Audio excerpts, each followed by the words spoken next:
तो hello dear students, आज इस सेशन में हम लोग इलेक्ट्रोस्टैट बढ़िया से वन शॉट लेंगे। Whether it is NCERT, whether it is NEET, whether it is JEE mains और एडवांस, हम लोग सारे कॉन्सेप्ट यहाँ पे टच करने वाले हैं। तो बने रहिएगा, जितना भी टाइम ये वीडियो चले आपके सारे कॉन्सेप्ट्स डन होंगे, ये प्रॉमिस है। ठीक है, चलिए तो शुरू करते हैं बिना कोई डिले के। सबसे पहले जो भी न्यू व्यूवर्स हैं, आप लोग चैनल को सब्सक्राइब कर दीजिए। फिनिक्स एड्यू, यहाँ पे हम लोग बेहतरीन कंटेंट लेकर आते हैं और आपकी एजुकेशनल जर्नी में डेफिनेटली कुछ ना कुछ कंट्रीब्यूट करेंगे। चलिए तो शुरू करते हैं। First, charge characteristics. इसके स्टेटमेंट बेस्ड क्वेश्चन काफ़ी सारे आते हैं। तो सबसे पहले बेटा हम इसको देखते हैं कि चार्ज के लिए आपको क्या क्या पता होना चाहिए चार्ज के बारे में। पहली चीज़ तो ये जो है वो एक किसी भी बॉडी की इंट्रिंसिक प्रॉपर्टी है। कैसी प्रॉपर्टी है? इंट्रिंसिक, या तो हम कह सकते हैं इट्स अ फंडामेंटल प्रॉपर्टी। ठीक है, याद रखना, इट्स अ फंडामेंटल प्रॉपर्टी। ठीक है, सेकेंड पॉइंट, चार्ज जो है उसका जो बेसिक फंडामेंटल वैल्यू जो है वो होती है कितनी? फंडामेंटल वैल्यू आपको पता होनी चाहिए, जो है सबको पता है, ये 1.6 इंटू 10 पावर -19 कूलम। लेकिन इसके बेस पर एक क्वेश्चन पूछा जाता है कि ये वैल्यू देने वाले कौन थे, कौन से एक्सपेरिमेंट से पता चला था? तो ये पता चला था हमें मिलिकन्स ऑयल ड्रॉप एक्सपेरिमेंट। किससे पता चला था? Millikan's oil drop experiment. वो एक्सपेरिमेंट क्या था? तो भाई एक चार्ज्ड ऑयल जिसको एक्सरे से चार्ज किया था, इलेक्ट्रॉन रिमूव किए थे, तो वो इलेक्ट्रिक फील्ड में जब उसको स्टेबल किया गया तो mg और qe एक दूसरे को बैलेंस कर रहा था। तो जब qe इक्वल्स टू mg करके q की वैल्यू निकाली गई तो वो सारी वैल्यूज जो आ रही थी वो 1.6 into 10 power -19, 3.2 into 10 power -19, 4.8 into 10 power -10, मतलब 1.6 के मल्टीपल में थी। तो पता चला कि फंडामेंटल वैल्यू ऑलवेज कितनी होती है? 1.6 इंटू 10 पावर -19। इसके क्वेश्चन आ सकते हैं। ठीक है, चलिए बेटा आगे बढ़ते हैं। Charges are always additive in nature. Sir what do you mean by additive? Simple addition करना है। क्या करना है? सिंपल एडिशन करना है। अगर कोई बॉडी निगेटिवली चार्ज्ड है, if any body is negatively charged, what does that mean? इसका मतलब बेटा ये होता है कि electrons are added. Electrons are added, और जब भी हम इलेक्ट्रॉन्स ऐड करेंगे तो मास इंक्रीज होगा। कैसा? स्लाइटली, स्लाइटली इंक्रीज होगा। कितना इंक्रीज होगा? तो जो मास आपका इंक्रीज होगा उसका फॉर्मूला होगा m equals to n times mass of electron. याद रखना, कितना? n times mass of electron. और अगर बेटा हम यहां पे कह दे पॉजिटिवली चार्ज्ड, अगर मैं कह दूं यहां पर पॉजिटिवली चार्ज्ड बॉडी, तो बेटा इसका मतलब ये होता है कि electrons are removed. Electrons are removed, और इसका मास भी इतना ही होगा, इतना कम होगा mass, slightly, sorry, electrons are removed तो स्लाइटली डिक्रीज होगा। यहाँ पे इंक्रीज हो रहा है, नेगेटिव में इंक्रीज हो रहा है, यहाँ पे डिक्रीज होगा। तो mass will slightly decrease, mass will slightly decrease. कितना डिक्रीज होगा? तो ये फॉर्मूला ही सेम वहां पर भी यूज होगा। अच्छा बेटा, ये जो है चार्ज जो है वो क्वांटाइजेशन रूल फॉलो करता है। क्वांटाइजेशन रूल क्या कहता है? क्वांटाइजेशन रूल कहता है total charge must be equal to Q is equals to n e, और यहां पर अगर इसको स्पेसिफाई किया जाए तो प्लस और माइनस एनी। तो पॉजिटिव चार्ज भी हो सकता है, नेगेटिवली चार्ज बॉडी भी हो सकती है। ये ऑलवेज बेटा, ये जो फॉर्मूला है वो कभी कभी आपको ये पूछा जाएगा कि जैसे एक वाटर वाला एग्जाम्पल दिया है एनसीईआरटी के अंदर, तो उसका लिए भी आप स्पेशल फॉर्मूला याद रखें। अगर आपको ऐसा बोला है कि जैसे एक एग्जांपल हम ले सकते हैं, इतना मास ऑफ इतना एलिमेंट है, इतना मास ऑफ इतना एलिमेंट है, तो उसमें टोटल चार्ज कितना होगा? तो इसका फॉर्मूला शॉर्टकट याद रखना, Q इक्वल्स टू मेमो ना आई। मेमो ना आई। ये m क्या है? ये m है तुम्हारा गिवन मास, गिवन मास। ये m नॉट क्या है? It's a molar mass, it's a molar mass. Na क्या है? एवोगांडो, राइट, एवोगाड्रो नंबर। और Ae क्या है? Electron electrons in one atom या मॉलिक्यूल, वन एटम या मॉलिक्यूल, ठीक है। और ई क्या है? It's a fundamental charge, it's a fundamental charge. This is nothing but an extended version of Q equals to n e, ये पूरा एन हो जाएगा, एनी, ठीक है बेटा, डन है। चार्ज जो है वो कंजर्वेशन प्रिंसिपल फॉलो करते हैं। Law of conservation of charge क्या कहता है? Law of conservation of charge बेटा ये कहता है कि for any electrically isolated system, अगर उसमें कोई भी प्रोसेस हो रही है, for any process taking place in an electrically isolated system, the number of charges remains constant. This is law of conservation of charge. दूसरी एक बेहतरीन सी चार्ज के बारे में आपको प्रॉपर्टी पता होनी चाहिए, दे आर रिलेटिवली इनवेरिएंट। कैसे होते हैं ये? Relatively invariant. What do you mean by that? It doesn't follow Einstein's theory of relativity, उस पे वेलोसिटी का कोई इफेक्ट होगा नहीं, no effect of velocity, no effect of velocity. Velocity का बेटा इस पे कोई इफेक्ट नहीं होगा, वेलोसिटी से कभी चार्ज चेंज नहीं होगा। एंड लास्ट पॉइंट यहां पे मैं बताऊंगा, charge can not exist without mass, charge can not exist without mass. अगर चार्ज को एग्जिस्ट होना होगा तो उसको मास की जरूरत पड़ेगी। तो ये हो गया बेटा चार्ज की प्रॉपर्टीज। इसमें से भर भर के क्वेश्चन आ सकते हैं, थियोरेटिकल स्टेटमेंट बेस्ड क्वेश्चन, तो इसे अच्छे से याद रखना। Next thing is unit. इसकी बेटा जो एसआई यूनिट होती है वो है कूलम, ठीक है, जिसका सिंबल है कैपिटल सी, और इसको हम एम्पियर सेकेंड भी कहते हैं। ये एम्पियर सेकेंड कहां से आया?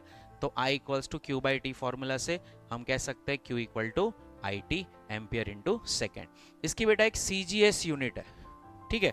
सीजीएस यूनिट है तुम्हारी ईएसयू। ईएसयू का फुल फॉर्म है electrostatic unit, electrostatic unit, electrostatic unit. इसका दूसरा नाम है स्टेट कूलम, इसका दूसरा नाम है स्टेट कूलम। बेटा 1 ESU जो होता है that is equals to, sorry 1 coulomb is equals to 3 into 10 power 9 ESU होता है, याद रखना, ठीक है। नेक्स्ट है तुम्हारा इलेक्ट्रोमैग्नेटिक यूनिट। इलेक्ट्रोमैग्नेटिक यूनिट को हम एप कूलम भी कहते हैं। एप कूलम मतलब एब्सोल्यूट कूलम, और 1 एप कूलम जो होता है वो 10 कूलम के बराबर होता है, ठीक है बेटा, डन है। नेक्स्ट आ जाते हैं हम क्वार्क्स पर। क्वार्क्स कितने टाइप के होते हैं? तो एक होता है तुम्हारा अप क्वार्क। तो बेटा अप क्वार्क जो होता है उसकी वैल्यू होती है +2/3e, और दूसरा होता है डाउन क्वार्क। डाउन क्वार्क की वैल्यू हमें सबको पता है कितनी होती है, -1/3e। अगर आपको पूछा जाए कि भाई प्रोटॉन में कितने क्वार्क होते हैं, तो प्रोटॉन में होते हैं U D। पूछा जाए भाई न्यूट्रॉन में कितने होते हैं, तो न्यूट्रॉन में 3 क्वार्क होते हैं DDU। तो they are comprises of 3 quarks. याद रखना कितने क्वार्क्स होते हैं वो भी पूछा जाता है, कितने क्वार्क्स होते हैं, तो 3 से बने होते हैं। आई होप ये स्लाइड बेसिक आपको क्लियर हो गई होगी। नेक्स्ट स्लाइड पे चलते हैं बेटा। नेक्स्ट स्लाइड है चार्जिंग। तो बेटा चार्जिंग 3 टाइप के होते हैं, कंडक्शन, इंडक्शन एंड फ्रिक्शन। तीनों को अच्छे से देखते हैं, फटाफट देखते हैं, चलिए। चार्जिंग बाय इंडक्शन में बेटा 2 टाइप्स है, सॉरी चार्जिंग बाय कंडक्शन में 2 टाइप्स है। फर्स्ट टाइप, तो if the spheres are of same radius, spheres are of same radius, अगर सेम रेडियस का स्फीयर है तो समझ ले इसकी और इसकी रेडियस सेम होगी। मान ले इस पे पहले चार्ज Q1 था, इस पे Q2 था, तो आफ्टर कांटेक्ट जो इनका भी ये कांटेक्ट हुआ तो चार्ज एक्सचेंज होंगे, तो नया वाला चार्ज Q1 डैश और जो Q2 डैश होगा वो दोनों ऑलवेज सेम होंगे, और उनकी वैल्यू होगी Q1 प्लस Q2/2। याद रखना अगर बॉडी सेम है और टच कर रहे हो तो इक्वल डिस्ट्रीब्यूशन होगा, इक्वल डिस्ट्रीब्यूशन होगा। Now talking about the next case, that is about if not same radius, the radius are different, the radius are different.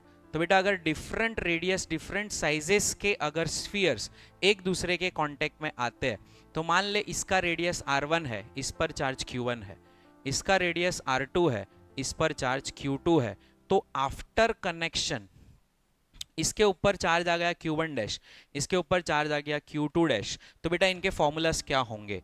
तो याद रखना Q1 dash is equals to total charge Q into अपना radius upon सबका radius, and Q2 dash is also equals to Q into अपना radius upon सबका radius. ठीक है बेटा, यहां पर कंजर्वेशन ऑफ चार्ज फॉलो होगा, मतलब इनिशियली दोनों चार्ज का जो एडिशन था Q1 plus Q2 is always equals to connection के बाद जो टोटल चार्ज आता है उसका एडिशन। तो Q1 dash plus Q2 dash is always equals to Q1 plus Q2। बेटा नेक्स्ट चार्जिंग बाय इंडक्शन पे अगर हम जाए तो ये ज्यादातर हमने देखा कि कंडक्टर्स को चार्ज करने के लिए यूज होता है। किसको? कंडक्टर्स को चार्ज करने के लिए इसको यूज किया जाता है। अभी इसकी एक मेथड मैं आपको अर्थिंग वाली बता देता हूं जो ज्यादातर यूजफुल है। तो हम एक इस तरह से कंडक्टर लेंगे, ये कंडक्टर है, ठीक है, इसके पास एक मान ले नेगेटिवली चार्ज रॉड लेकर आया मैं, और ये नेगेटिवली चार्ज रॉड को अगर मैं लेकर आऊंगा और इसको यहां पर अर्थिंग करूंगा तो नेगेटिव को देख के यहां पर बहुत सारे पॉजिटिव आ जाएंगे, मतलब आते नहीं है, यहां से नेगेटिव दूर चले जाते हैं और नेगेटिव दूर यहां पे चले जाएंगे, तो इस साइड जो है वो तेरी पॉजिटिव हो जाएगी। और मैं ये कह सकता हूं कि अगर मैंने इसको कट कर दिया, अगर ये अर्थिंग को मैंने रिमूव कर दिया, तो बेटा ये कुछ ऐसा दिखेगा आपको, without earthing it is something like this, और इसको यहां पर पकड़ के ही रखना है। तो ये जो प्लस चार्ज ही आपको दिखेंगे, ये माइनस वाले सब रिमूव हो गए, निकल गए, स्फीयर से बाहर चले गए, वापस नहीं आ पाएंगे।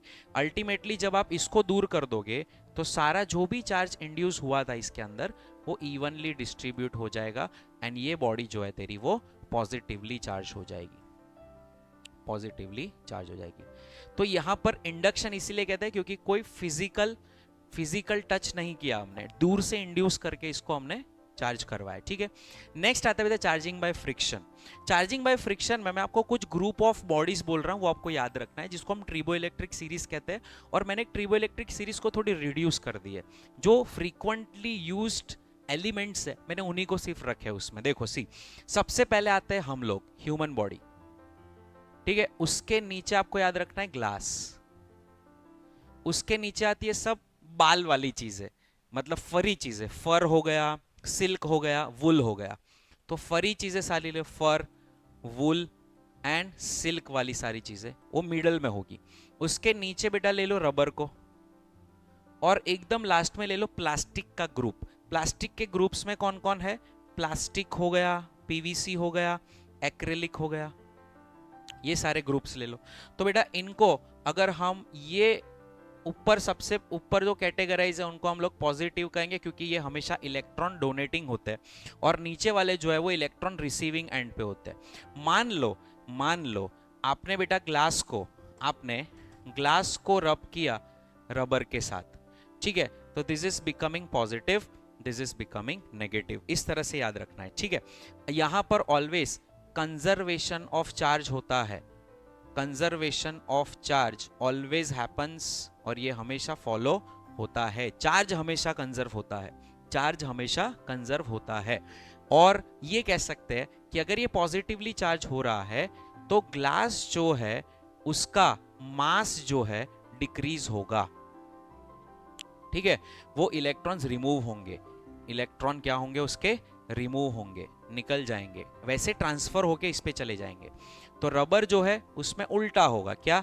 मास जो है वो इंक्रीज होगा और इलेक्ट्रॉन जो है वो गेन होंगे। ठीक है बेटा, कंजर्वेशन प्रिंसिपल फॉलो करता है। तो इन चार्जिंग के लिए आपको इतनी चीजें याद रखनी है, बस इसके सिवा और कुछ इसमें काम की चीज नहीं है। आगे बढ़ते हैं, कूलम्स लॉ, यहां से अपना मेन टॉपिक स्टार्ट होता है, कूलम्स लॉ। तो बेटा कूलम का बेसिक फॉर्मूला सबको पता है, याद रखना, for 2 point charges, 2 point charge है जिनके बीच में कुछ डिस्टेंस r है, मान लो इसका चार्ज Q1 है, इसका चार्ज Q2 है, तो जो फोर्स बिटवीन 2 चार्जेस लगेगा, कूलम्बियन फोर्स, वो होगा बेटा K Q1 Q2 bye r²। अगर इनके बीच में वैक्यूम है तो, is only for vacuum. K है, उसकी वैल्यू आती है 9 × 10⁹ न्यूटन मीटर स्क्वायर पर कूलम स्क्वायर। इसका डायमेंशनल फॉर्मूला है MLTA 1342 माइनस। ठीक है, इसकी यूनिट हमें पता है, डायमेंशनल फॉर्मूला पता है, के का फॉर्मूला आपको पता होना चाहिए, 1/4 पाई एप्सिलन नॉट होता है, जहां पर एप्सिलन नॉट की वैल्यू फिक्स है वैक्यूम के लिए 8.854 इंटू 10⁻⁻12। इसका उल्टा यूनिट आएगा एप्सिलन का, that is coulomb square per newton metre square. Dimensional formula है वो भी बेटा इसका उल्टा होगा, दैट इज MLTA1342, पहले वाले दो माइनस, ठीक है, उधर लास्ट वाले दो माइनस थे, ठीक है। अभी अगर इन प्रेजेंस ऑफ मीडियम बात की जाए, इन प्रेजेंस ऑफ मीडियम अगर हम बात करें तो बेटा ये फोर्स था वो वैक्यूम का था, यहां पर अगर हम मीडियम के फोर्स की बात करें तो ये हो जाएगा 1/4 pi epsilon naught into epsilon r, ये एक एक्स्ट्रा चीज यहां पर डिवाइड हो रही है, into Q1 Q2 by are square. इस एप्सिलन आर को बेटा हम लोग कहते हैं रिलेटिव परमिटिविटी। ये रिलेटिव परमिटिविटी का अपना एक फॉर्मूला है, permittivity of medium upon permittivity of free space, ठीक है बेटा। आगे बढ़े तो यहां पर आपको कुछ एलिमेंट्स की परमिटिविटी की वैल्यूज, मतलब रिलेटिव परमिटिविटी की वैल्यूज पता होनी चाहिए। तो ये मीडियम कौन सा लेंगे हम यहाँ पे, और उसका एप्सिलन आर कितना होगा, एटलीस्ट 4 जन का आपको पता होना चाहिए। सबसे पहला आपको वैक्यूम का पता होना चाहिए बेटा, तो वैक्यूम का होता है 1। फिर आपको पता होना चाहिए ग्लास का, तो ग्लास का जनरली 5 से 10 के बीच में होता है, 5 देते हैं लोग जनरली, ठीक है। फिर होता है बेटा वाटर का, वाटर का हम लोग 80 लेते हैं, काफी बुक्स में इसे 81 भी दिया है। नेक्स्ट हम देखें तो इसका लेंगे हम कंडक्टर्स, तो बेटा कंडक्टर्स जो होते हैं खास करके याद रखना, वेरी वेरी इंपॉर्टेंट, कंडक्टर का इंफिनिटी होता है, कंडक्टर का जो होता है वो इंफिनिटी होता है, याद रखना, ठीक है। बहुत बार ये पूछा गया है, बहुत बार पूछा गया है। और इसकी वजह से होता है क्या, यहाँ पे जब इंफिनिटी लगाओगे ना तो कंडक्टर की वजह से जो मीडियम में फोर्स आता है वो जीरो हो जाता है। तो ध्यान रखना, यहां पर अगर आप इंफिनिटी रखो तो फोर्स जीरो होता है, मतलब दो चार्ज के बीच में कंडक्टिंग मीडियम रखा तो फोर्स लगेगा ही नहीं, फोर्स ही तुम्हारा जीरो हो जाएगा, ठीक है। तो हम एक सीधा यहाँ पे फॉर्मूला मीडियम के लिए याद रख सकते हैं, force in medium is nothing but force in vacuum divided by के, एंड के इज नथिंग बट ये एप्सिलन आर ही है, ठीक है। के नथिंग बट क्या, एप्सिलन आर ही है, उसको डाइलेक्ट्रिक कांस्टेंट कहते हैं, के को क्या कहते हैं, इट्स अ डाइलेक्ट्रिक कांस्टेंट। तो एप्सिलन आर का दूसरा नाम भी है क्या, कैपिटल के, जिसको कहा जाता है dielectric constant, dielectric constant. तो ये सारी जो वैल्यूज है वो डाई इलेक्ट्रिक कांस्टेंट की ही वैल्यूज है, याद रखना, ठीक है बेटा। Now important point regarding Coulomb's law, Coulomb's law के कुछ खास पॉइंट्स है जो आपको बेटा पता होने चाहिए। सबसे पहला पॉइंट कि कूलम्स लॉ सिर्फ पॉइंट चार्ज के लिए ही एप्लीकेबल है, you can not apply with for spheres. क्यों, चलिए देखते हैं। It is applicable only for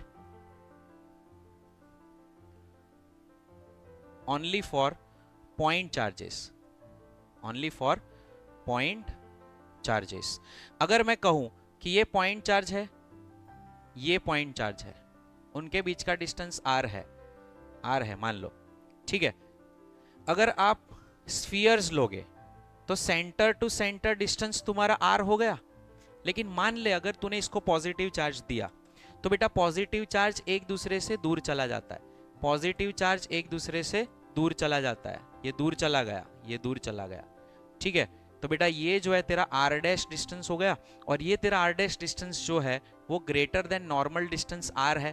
point two point अगर हम देखें, point two point distance r है तो फोर्स की वैल्यू आपको ज्यादा मिलेगी, कूलम का फॉर्मूला लगा है, फोर्स की वैल्यू ज्यादा मिलेगी, लेकिन एक्चुअल चार्ज तो बहुत दूर है, तो उसकी फोर्स की एक्चुअल वैल्यू जो है, फोर्स की एक्चुअल वैल्यू जो लेस आएगी कंपेयर टू कूलम्बियन वैल्यू। तो कूलम यहाँ पे आपको थोड़ी एरर देगा अगर आपने बड़े स्फीयर्स के लिए इसको यूज किया। तो it is applicable only for point charges, याद रखना, क्योंकि उसका बेटा चार्ज डिस्ट्रीब्यूशन नहीं हो जाना चाहिए, ठीक है।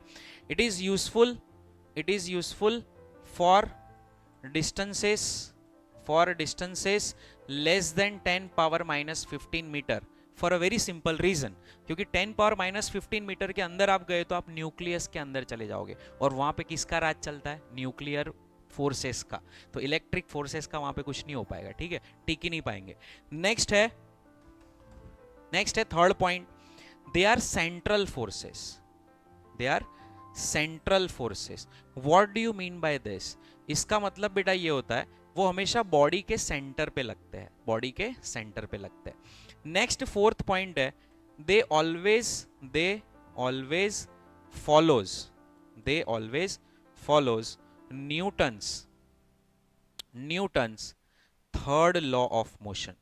Newton's third law of motion. Sir क्यों ऐसे? तो देख ले, अगर मैं कहूं ये एक बॉडी है, ठीक है, और ये दूसरी बॉडी है, मान ले इसको रिपेल करवा रही है, तो इसको भी तो ये धक्का मारेगा. मतलब ये जो भी होगा बेटा म्यूचुअल होता है. If this is force on two because of one, then this is force on 1 because of 2, and according to the Newton's third law, force on 1 because of 2 is always equals to minus of F21. मतलब for every action there is an equal and opposite reaction. So force on 1 because of 2 is always equals to force on 2 because of 1. तो Newton's का third law हमेशा apply होगा. Last but not the least, they are always conservative. They are conservative. तो बेटा ये सारे forces conservative होते हैं. कैसे सर कंजर्वेटिव? तो आप खुद सोचो, अगर एक प्लस चार्ज है दूसरा प्लस चार्ज है, आप उन दोनों को पास में लाओगे तो क्या होगा? पोटेंशियल एनर्जी स्टोर होगी. जैसे छोड़ोगे कन्वर्टेड इनटू काइनेटिक एनर्जी, तो एनर्जी तो कंजर्व हुई ना, है ना. एनर्जी लॉस नहीं हुआ कहीं भी, जो भी हुई वो स्टोर होके काइनेटिक एनर्जी में कन्वर्ट हो गई. तो they are conservative, just like your gravitational force and spring force, right. तो ये भी एक कंजर्वेटिव फोर्स है. तो बेटा कूलम के बारे में आपको इतना नॉलेज एटलीस्ट होना चाहिए. ठीक है, चलिए बेटा नेक्स्ट आगे बढ़ते हैं. अब vector form of Coulomb's law, जो सबसे यूजफुल चीज है for a complex calculations of system of charges. तो आपको पहले इसको अप्लाई करना आना चाहिए. तो चलिए देख लेते इसको बेटा अप्लाई कैसे किया जाता है. Let's see. देखो, मान लो ये तुम्हारा एक्सिस कोऑर्डिनेट सिस्टम है, और कार्टेशियन कोऑर्डिनेट सिस्टम में मान ले तेरा चार्ज q1 है बेटा. इसका r1 जो है वो पोजीशन वेक्टर होगा. ये तेरा चार्ज q2 है, इसका r2 जो है वो पोजीशन वेक्टर होगा. अब तू देख, इसको अगर यहाँ पे धक्का लग रहा है, मान ले फोर्स ऑन 1 बिकॉज ऑफ 2, तो अभी जस्ट हम लोग ने देखा था कि इसको भी यहाँ पे धक्का लगेगा फोर्स ऑन 2 बिकॉज ऑफ 1. तो अगर बेटा आपको ये धक्का फाइंड करना है कितना है, let's say force on 1 because of 2 कितना आपको फाइंड करना है, तो इसका फॉर्मूला है k q1 q2 bye r12 का स्क्वायर इंटू r12 टोपी, r12 कैप. तो यहां पर हम कह सकते हैं k q1 q2 upon r12 का स्क्वायर, और अगर इस स्क्वायर को हमने बेटा क्यूब कर दिया तो ये r12 जो है वो वेक्टर हो जाएगा. Since we know that r12 cap जो है वो क्या होता है, r12 वेक्टर अपॉन r12 का मॉड.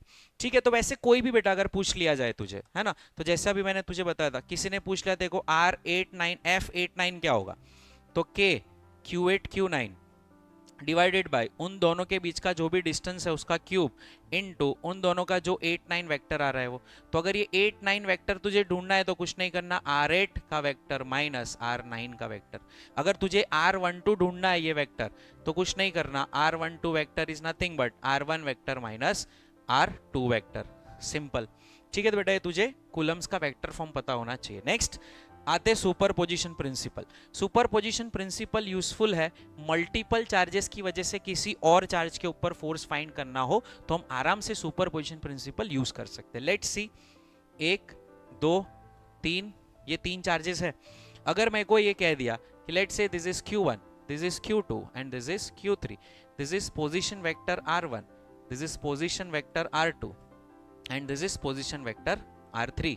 तो बेटा यहां पे हम ये कह सकते हैं कि q1 इसके ऊपर जो फोर्स लगाएगा वो इस तरह से लगाएगा, q3 इसके ऊपर जो फोर्स लगाएगा वो ऐसे लगाएगा, और इन दोनों का अगर आप वेक्टर एडिशन करते हो तो ये आपको f2 पूरा मिल जाएगा.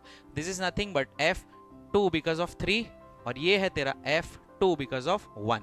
तो हम ये जानते हैं बेटा कि अगर तुझे टोटल फोर्स 2 पे फाइंड करना है तो 2 पर इन दोनों की वजह से या बहुत सारे चार्ज है तो सबकी वजह से क्या लगता है, तो force on 2 because of 1 plus force on 2 because of 3. ठीक है, 2 खुद पे तो लगाएगा नहीं, तो सारे मल्टीपल चार्जेस को ऐड करो.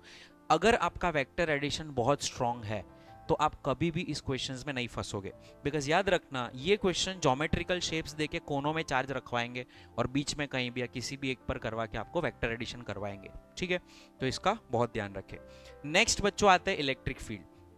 चलिए देखो, इलेक्ट्रिक फील्ड के दो हम लोग पहले पॉइंट चार्ज की वजह से बात करने वाले हैं, फिर हम लोग बहुत सारे सिस्टम डिस्कस करेंगे. Let's talk about a point charge. अगर मैं बेटा पॉइंट चार्ज की बात करूं, अगर मैं पॉइंट चार्ज की बात करूं जिसका चार्ज q है, सोर्स चार्ज, उससे r डिस्टेंस दूरी इस पॉइंट पे इलेक्ट्रिक फील्ड निकालनी है, तो E equals to kq by r square. It's a very simple formula.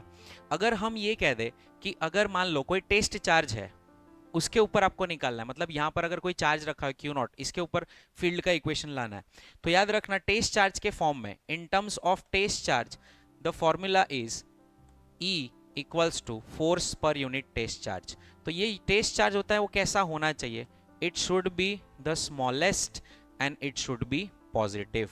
याद रखना test charge smallest and positive होना चाहिए। कभी बहुत सारे ऑप्शन दे देंगे और पूछेंगे सिलेक्ट द प्रॉपर और select the most qualifying test charge कौन सा होगा, तो वो याद रखना सबसे छोटा ऑप्शन सिलेक्ट करना है। तो टेस्ट चार्ज बने उतना छोटा होना चाहिए, ठीक है।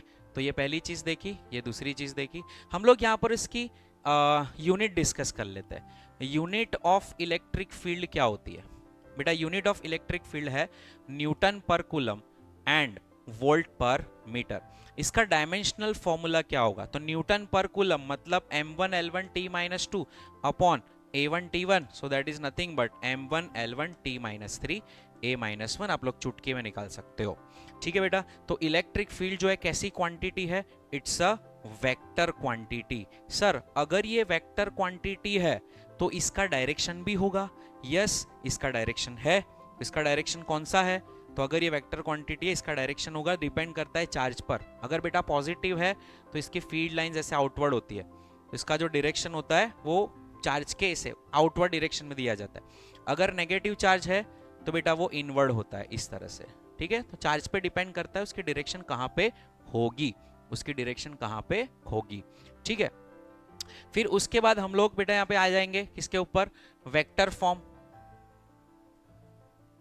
ठीक है। अगर हम वेक्टर फॉर्म की बात करें तो इलेक्ट्रिक फील्ड का वेक्टर फॉर्म ऐसा बोलेंगे at point P due to charge 1। Electric field इसको कैसे पढ़ा जाता है? Electric field at point P due to charge Q1, ऐसा बोल दो, ड्यू टू चार्ज Q1 ऐसा पढ़ा जाता है। तो वो होता है K, सिर्फ Q1 आएगा पिक्चर में, पॉइंट P वाला नहीं आएगा, डिवाइडेड बाय R P1 का cube into R P1 vector. बेटा याद रखना इलेक्ट्रिक फील्ड भी सुपरपोजिशन प्रिंसिपल फॉलो करती है। कौन सा? सुपरपोजिशन प्रिंसिपल फॉलो करती है। अगर हम सुपरपोजिशन प्रिंसिपल की बात करें तो बेटा अगर बहुत सारे चार्जेस तुझे गिवन है और ऐसा बोला है कि उन सारे चार्जेस की वजह से, मान ले ये तेरा R1 पोजीशन वेक्टर पे Q1 चार्ज है, Q2 चार्ज है तेरा R2 पोजीशन वेक्टर पे, तेरा Q3 चार्ज है R3 पोजीशन वेक्टर पे, और तुझे ये कह दिया है कि सर इस पॉइंट पर फील्ड बताओ, तो ये Q1 से इस पॉइंट पर, Q2 से इतना डिस्टेंस दूर एंड Q3 से इतना डिस्टेंस दूर, बेटा यहां पर तुझे 3 फील्ड मिलेगी। This is electric field at point P due to charge 1 का वेक्टर। ये 2 वाले की यहां पे आएगी बेटा electric field at P due to 2 का वेक्टर, और ये 3 वाले की ऐसे ऊपर जाएगी तो electric field at point P due to 3 का वेक्टर। इन तीनों का बेटा अगर वेक्टर एडिशन करोगे तो आपको नेट फील्ड मिलेगी EP1 plus EP2 plus EP3। Clear? सो बेटा this is all about electric field.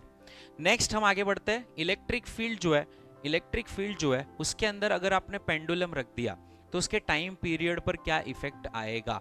याद रखना कोई भी चार्ज अगर आप इलेक्ट्रिक फील्ड में रखते हो, या कोने में एक चीज बता रहा हूं, if a charge is kept in an electric field, charge in an electric field always perform accelerated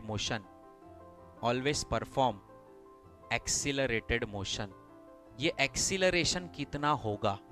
तो बेटा इसका एक्सीलरेशन होता है A equals to QE by M। याद रखना बेटा इसके अंदर सारे एक्सीलरेटेड मोशन के फॉर्मूला आप लगा सकते हो।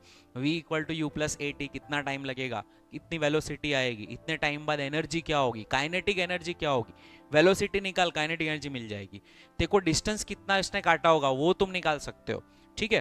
तो ये भी पूछता है कि डिस्टेंस d काटने में, जैसे हमारे एक क्वेश्चन था इलेक्ट्रिक फील्ड में इलेक्ट्रॉन प्रोटॉन को गिराया जाता है, तो उसमें एक टाइम का फॉर्मूला था T equals to under root of 2md by QE, ठीक है। तो ये वाला फॉर्मूला भी आप यूज कर सकते हो, ठीक है। तो आपको टाइम पता चलेगा कि इतना डी डिस्टेंस काटने में क्यू चार्ज को ई इलेक्ट्रिक फील्ड में एम मास वाले पॉइंट को कितना टाइम लगता है, वो भी आप सीधा निकाल सकते हो। ठीक है, चलिए बेटा आगे बढ़ते हैं। सो पेंडुलम के देखो इतने केसेस मैंने यहाँ पे लिए हुए हैं। ठीक है, तो पॉजिटिव चार्ज है, कोई भी चार्ज हो उसको एम जी माजी तो नीचे ही लगेंगे। ठीक है, और दूसरा, अगर इलेक्ट्रिक फील्ड की डायरेक्शन इस तरह से गिवन है, यहाँ पर इलेक्ट्रिक फील्ड की डायरेक्शन नीचे गिवन है, यहाँ पर इलेक्ट्रिक फील्ड की डायरेक्शन 90 डिग्री पे गिवन है, और यहाँ पे इलेक्ट्रिक फील्ड की डायरेक्शन ये जो तुम्हारा mg है उससे किसी एंगल थीटा पे गिवन है मान लो। तो बेटा इस केस के अंदर तेरा इलेक्ट्रिक फील्ड ऊपर तरफ QE बाई एम जितना एक्सीलरेशन देगा। अगर ये एक्सीलरेशन g से छोटा है तभी इस तरह के ऑसिलेशन पॉसिबल है। और नेट एक्सीलरेशन जो तेरा आएगा g डैश, ये फोर्स नीचे लग रहा है, ये मैंने एक्सीलरेशन दिया। अगर मेरे को इसको भी फोर्स बनाना है, तो मेरे को m से मल्टीप्लाई करना है, तो ये mm गए QE हो जाएगा। ठीक है, और एक्सीलरेशन देखा जाए तो नीचे g एक्सीलरेशन है और ऊपर कितना एक्सीलरेशन है, QE बाय m। तो अभी यहां पर बेटा नेट एक्सीलरेशन तेरा हो जाएगा g minus QE by m, और तेरा टाइम पीरियड हो जाएगा 2 pi under root of L by g dash. ये नेट एक्सीलरेशन आप यहां पे डालो, आपको टाइम पीरियड मिल जाएगा। ठीक है, यहां पर भी अगर आप देखोगे तो नीचे ग्रेविटेशनल एक्सीलरेशन है और इलेक्ट्रिक फील्ड क्योंकि नीचे लग रही है तो तुम्हारा QE बाई m वाला जो एक्सीलरेशन है वो भी नीचे ही आएगा। तो इस केस में दोनों ऐड होंगे, तो जी डैश तुम्हारा आएगा g plus QE by m, और बेटा तेरा टाइम पीरियड हो जाएगा t equals to 2 pi under root of L by g dash, where g dash is nothing but g plus QE by m। यहाँ पर g minus QE by m था, यहाँ पे प्लस होगा। तो यहाँ पर क्या होगा, स्लो टाइम पीरियड हो जाएगा क्योंकि ग्रेविटेशनल एक्सेलरेशन का नेट एक्सेलरेशन डाउन जा रहा है, कम हो रहा है, तो टाइम पीरियड बढ़ेगा, तेरा पेंडुलम स्लो चलेगा। यहाँ पर तू देख टाइम पीरियड फट जाएगा, मतलब तेरा पेंडुलम स्पीड अप करेगा। ठीक है, यहाँ पर आ जा, चल अभी तेरा g बेटा नीचे है, इस केस में g नीचे है, तेरा एक्सेलरेशन इधर आ रहा है कितना, QE बाय m। तो यहां पर तू देख क्या 90 डिग्री है, तेरा वेक्टर एडिशन होगा, तो तेरा नेट ग्रेविटी जो तेरी आएगी g dash is equals to under root of g square plus QE by m का होल स्क्वायर। और इसी g डैश को अगर हम ये फॉर्मूला में पुट करते हैं 2 pi under root of L by g dash, तो आपको बेटा यहां पर टाइम पीरियड मिल जाएगा। इस केस में 90 डिग्री नहीं है तो तेरे को ये g लेना है, और इधर वाला तेरा जो है वो QE बाय m एक्सीलरेशन है, उनके बीच का एंगल थीटा है। तो तुझे यहाँ पर इज्जत से वेक्टर एडिशन करना पड़ेगा, g square plus QE by m का square plus 2g QE by m into cos theta, ये तेरा हो जाएगा बेटा g डैश, और वापस to t equals to 2 pi under root of L by g dash में पुट कर तुझे मिल जाएगा। हमने ये सारे केसेस ऑलरेडी ऑसिलेशंस में भी देखे हुए थे, यहाँ पर रिवीजन कर लो ताकि आपको फ्रेश हो जाए सारी चीजें, राइट। नेक्स्ट बेटा हम आगे बढ़ते हैं, इलेक्ट्रिक फील्ड एंड प्रोजेक्टाइल। जैसे प्रोजेक्टाइल मोशन के अंदर आपने देखा था ग्रेविटेशनल एक्सेलरेशन लग रहा था और हम प्रोजेक्टाइल मोशन करा रहे थे, वैसे बेटा यहाँ भी प्रोजेक्टाइल मोशन होगा। बट याद रखना यहाँ पर अगर तेरा ये वाला जो इलेक्ट्रॉन है वो इस तरह से मोशन कर रहा है तो ये तुझे जो नीचे खींचेगा ना, क्योंकि इलेक्ट्रिक फील्ड पॉजिटिव से ऐसे नेगेटिव पे चलती है, तो मैं ये कह सकता हूँ कि यहाँ पर ये सारे चार्जेस कैसे होंगे, पॉजिटिव, और ये सारे चार्जेस पॉजिटिव है अगर, तो ये जो मेरा इलेक्ट्रॉन जा रहा है उस इलेक्ट्रॉन को हमेशा नीचे तरफ एक्सीलरेशन देते रहेंगे, कितना, QE बाई m। तो ऑल प्रोजेक्टाइल मोशन के अंदर याद रखना, ऑल प्रोजेक्टाइल मोशन के अंदर g को रिप्लेस करो किससे, QE बाई m से, तो इलेक्ट्रिसिटी के सारे प्रोजेक्टाइल के फॉर्मूला बन जाएंगे। g को किससे रिप्लेस करना है, QE बाई m, तेरा काम हो गया। ठीक है, तो हियर इन सिंपल प्रोजेक्टाइल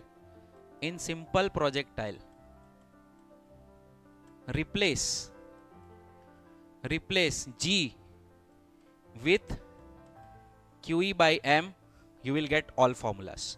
ठीक है बेटा, डन है।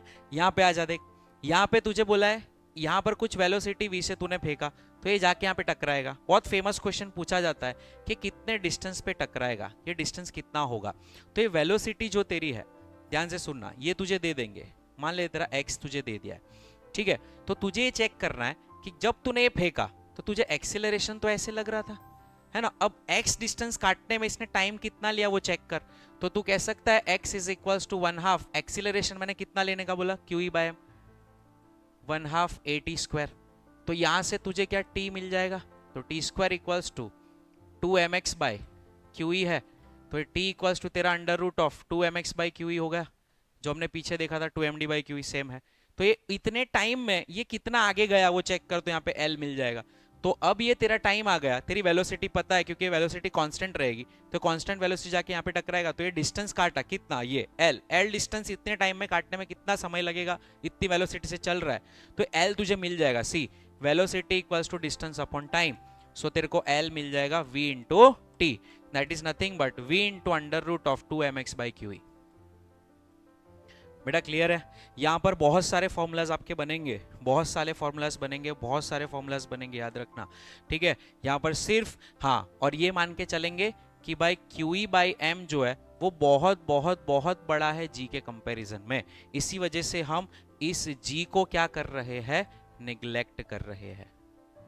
देखा होता है ना कि बहुत सारी ये खतरनाक फील्ड होती है, तो हम जी को निग्लेक्ट कर सकते हैं उस केसेस में। आप सारे प्रोजेक्टाइल के फॉर्मूलाज यहाँ पे अप्लाई कर सकते हो, ठीक है बेटा। नेक्स्ट आगे बढ़ते हैं, इलेक्ट्रिक डाइपोल। देखो वैसे देखा जाए तो डाइपोल को अगर हम जनरली डिफाइन करें तो एक ऐसी चार्ज सिस्टम है जिसका सिग्मा क्यू जीरो होता है। क्या जीरो होता है, टोटल चार्ज सिस्टम जीरो होता है, ठीक है, टोटल चार्ज जीरो होता है। तो डाइपोल बहुत सारे चार्जेस से भी बन सकती है सिस्टम, बट यहाँ पे हम सिंपलेस्ट फॉर्म ऑफ डाइपोल देखें तो 2 point charges having equal plus Q and minus Q, equal and opposite charges separated by any simple distance 2a, separated by distance 2a अगर हम बात करें तो तेरा यहाँ पर बेटा डाइपोल मोमेंट वेक्टर बनता है p equals to 2a into Q, और इस सिस्टम को हम लोग इलेक्ट्रिक डाइपोल कहते हैं। डाइपोल मोमेंट का बेटा जो वेक्टर है उसकी डायरेक्शन हमेशा नेगेटिव से पॉजिटिव होती है, मेक श्योर आप इसमें गलती ना करो, ठीक है। -2 प्लस होती है, और ये डाइपोल मोमेंट जो है p, जिसका फॉर्मूला अभी हमने बताया 2a into Q, it's a vector quantity, it's a vector quantity. इसका यूनिट क्या होगा, इसका यूनिट आप फाइंड कर सकते हो कूलम मीटर। इसका डायमेंशनल फॉर्मूला तुझे पता ही होना चाहिए, है ना, अटल 111, ठीक है, अटल 111 सीधा यहां से आ जाएगा, ठीक है बेटा। अब इस डाइपोल के दो केसेस बहुत इंपॉर्टेंट है। फर्स्ट केस इज कि इस डाइपोल की दो लाइंस बहुत इंपॉर्टेंट है, this is called equator of dipole and this is called axis of dipole. तो ये डाइपोल की हो जाती है एक्सिस, ये हो जाता है आपका इक्वेटर। तो बेटा यहाँ पर एक चीज का ध्यान रखना कि जब भी आप यहाँ पर कोई पॉइंट पर इलेक्ट्रिक फील्ड फाइंड करते हो या यहाँ पर कोई पॉइंट पर इलेक्ट्रिक फील्ड फाइंड करते हो तो उसके स्पेसिफाइड फॉर्मूलाज हम लोग ने याद रखे हुए हैं, वो आपको याद रखना है। वो फॉर्मूलाज बहुत ही इंपॉर्टेंट फॉर्मूलाज है। तो फॉर एक्सिस की अगर मैं बात करूं तो फॉर्मूला होता है तुम्हारा electric field at axis is equals to 2kpr upon r square minus a square का whole square for r is much much greater than a। ऐसा करने से ये हो जाता है तुम्हारा पॉइंट डाइपोल। तो बेटा अगर मैं पॉइंट डाइपोल की बात करूं तो इलेक्ट्रिक फील्ड एक्सिस की तुम्हारी हो जाती है 2kp बाय r क्यूब। अगर ये वेक्टर करोगे तो ये वेक्टर मिलेगा, यहां पर वेक्टर करोगे तो ये वेक्टर मिलेगा, ठीक है, क्योंकि होता तो वेक्टर ही है। फाइन बेटा, नेक्स्ट है, नेक्स्ट बात करेंगे हम for equator. For equator electric field at equator अगर हम वेक्टर फॉर्म में बात करते हैं तो -kp upon r square plus a square whole raise to 3/2, ठीक है। ये माइनस साइन क्यों लगता है, क्योंकि बेटा इक्वेटर की अगर हम बात करें तो ये नेगेटिव से पॉजिटिव तुम्हारा डाइपोल मोमेंट वेक्टर था। तो आप सारी फील्ड को अगर चेक करोगे, अगर सारी फील्ड को यहाँ पे चेक करोगे तो ये जो फील्ड का डायरेक्शन तुम्हारा आ रहा है वो always opposite to the dipole moment vector आ रहा है, opposite to the dipole moment vector आ रहा है। इसी वजह से हम इसको ये कहते हैं, इसको हम माइनस साइन यहाँ पे यूज करते हैं। If r is much much greater than a तो उस केस के अंदर e इक्वेटर का वेक्टर आपका आएगा -kp बाय r क्यूब, ठीक है। अगर बेटा आप इस इक्वेशन को ध्यान से देखो और इस इक्वेशन को ध्यान से देखो तो अगर मैं r सेम कर दूं, सेम डिस्टेंस ले लूं, यहां का r भी मैं अगर सेम कर दूं और यहां का r भी अगर मैं सेम कर दूं, मान लो इक्वेटर का आर भी सेम कर दूं और एक्सिस का आर भी सेम कर दूं, तो अगर इसका एक्सिस और इक्वेटर को आप कंपेयर करो तो ये केपी बाय आर क्यू है तो ये 2 केपी बाय आर क्यू, मगर यहाँ पे अगर 100 यूनिट इलेक्ट्रिक फील्ड आएगी तो यहाँ पे 200 होगी, यहाँ पे 500 होगी तो यहाँ पे 1000 होगी, 300 होगी तो 600 होगी। इसका मतलब ये कि इक्वेटर की जो फील्ड होती है वो थोड़ी वीक होती है। कितनी? डबल टाइम्स होगी। सेम डिस्टेंस के लिए इक्वेटर की 100 है तो एक्सिस पे 200 होगी, इक्वेटर की 200 है एक्सिस पे 400 होगी। तो याद रखना इक्वेटर की फील्ड जो है वो 2 टाइम्स होती है, वो उसको 2 टाइम्स किया जाए तो एक्सिस की फील्ड मिलती है। इक्वेटर की फील्ड को 2 टाइम्स किया जाए तो एक्सिस की फील्ड मिलती है। तो याद रखना electric field at axis upon electric field at equator is equals to 2:1 for same distance. और यही चीज को उल्टा पुल्टा करके पूछते क्या, डिस्टेंस सेम ले लू, ठीक है, तो इलेक्ट्रिक फील्ड का पता चल गया, ठीक है। लेकिन अगर इलेक्ट्रिक फील्ड सेम कर दो, आई वांट कि यहां पर भी इलेक्ट्रिक फील्ड, यहां 200 है तो यहां भी 200 कब होगी, तो बहुत दूर जाके होगी, बहुत ऊपर जाके होगी, तो कितने डिस्टेंस पे होगी, ठीक है। मान ले यहां पर अगर नजदीक आ रही है, सॉरी मैंने गलत बोल दिया, यहां पर क्या है, अगर यहां पे नजदीक पे 200 हो रही है, ठीक है, तो इसके नजदीक पे 400 होगी। तो अगर इसके नजदीक पे आपको जाना है, दूर जाना पड़ेगा, बहुत दूर जाना पड़ेगा, क्योंकि इसकी बहुत स्ट्रांग फील्ड होती है। इसकी वीक हो गई, इसकी वीक होने में टाइम लगता है, बहुत दूर जाके वीक होती है। तो कितने डिस्टेंस पे वीक होती है, तो जो भी इक्वेटर का डिस्टेंस होगा, ध्यान रखना, जो भी इक्वेटर का डिस्टेंस होगा उसको 2 के क्यूब रूट से मल्टीप्लाई करोगे तो एक्सिस का डिस्टेंस मिलेगा। बेटा इसका रिलेशन होता है, ठीक है, याद रखना। वीक कौन है? Week equator. तो इक्वेटर का जो भी डिस्टेंस है वो कम होगा, फटाफट 100 हो गया यहाँ पे, पर वहां पे 200 है अभी, उसको 100 होने में डिस्टेंस चाहिए, ज्यादा दूर जाके होगा। कितना दूर जाना पड़ेगा? क्यूब रूट ऑफ 2 का रिलेशन, इसके रेशियो क्वेश्चंस अच्छे से आते हैं, ठीक है बेटा। डन करते हैं इसको। और इसके अंदर अभी काफी सारी चीजें मुझे और बतानी है, ठीक है। तो ये एक चीज मैंने आपको बता दी। दूसरा, अगर बेटा आपको ये पूछा गया कि एक डाइपोल ऐसे रखा है, दूसरा डाइपोल ऐसे रखा है, let's say this is dipole vector p1, this is vector p2, इनके बीच का डिस्टेंस अगर तुम्हें दे दिया है, let's say this is r, ठीक है, तो force between two dipole is nothing but p into D by D R से आपको मिलेगा। तो इसका आंसर आएगा 6k p1 p2 upon r raise to 4, 6k p1 p2 upon r raise to 4। ये फोर्स हो गया तुम्हारा, याद रखना, force is inversely proportional to r raise to 4। दूसरा, अगर यही डाइपोल को मैंने अगर ऐसे रखा और ऐसे रखा और ये पॉइंट टू पॉइंट है, ऐसे दिया आपको ये, ठीक है, so this is 3k p1 p2 upon r raise to 4, ठीक है।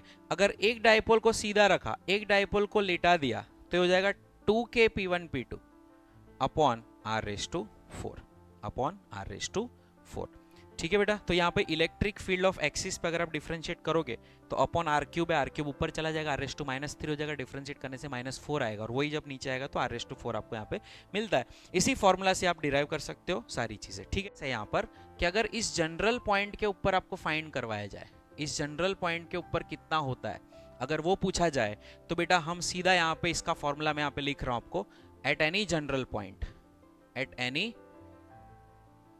जनरल पॉइंट जो r डिस्टेंस दूर है और थीटा जितना एंगल दूर है, ठीक है, तो वो तेरा हो जाएगा kp by R cube, kp by R cube into under root of 3 cos square theta plus 1, ठीक है।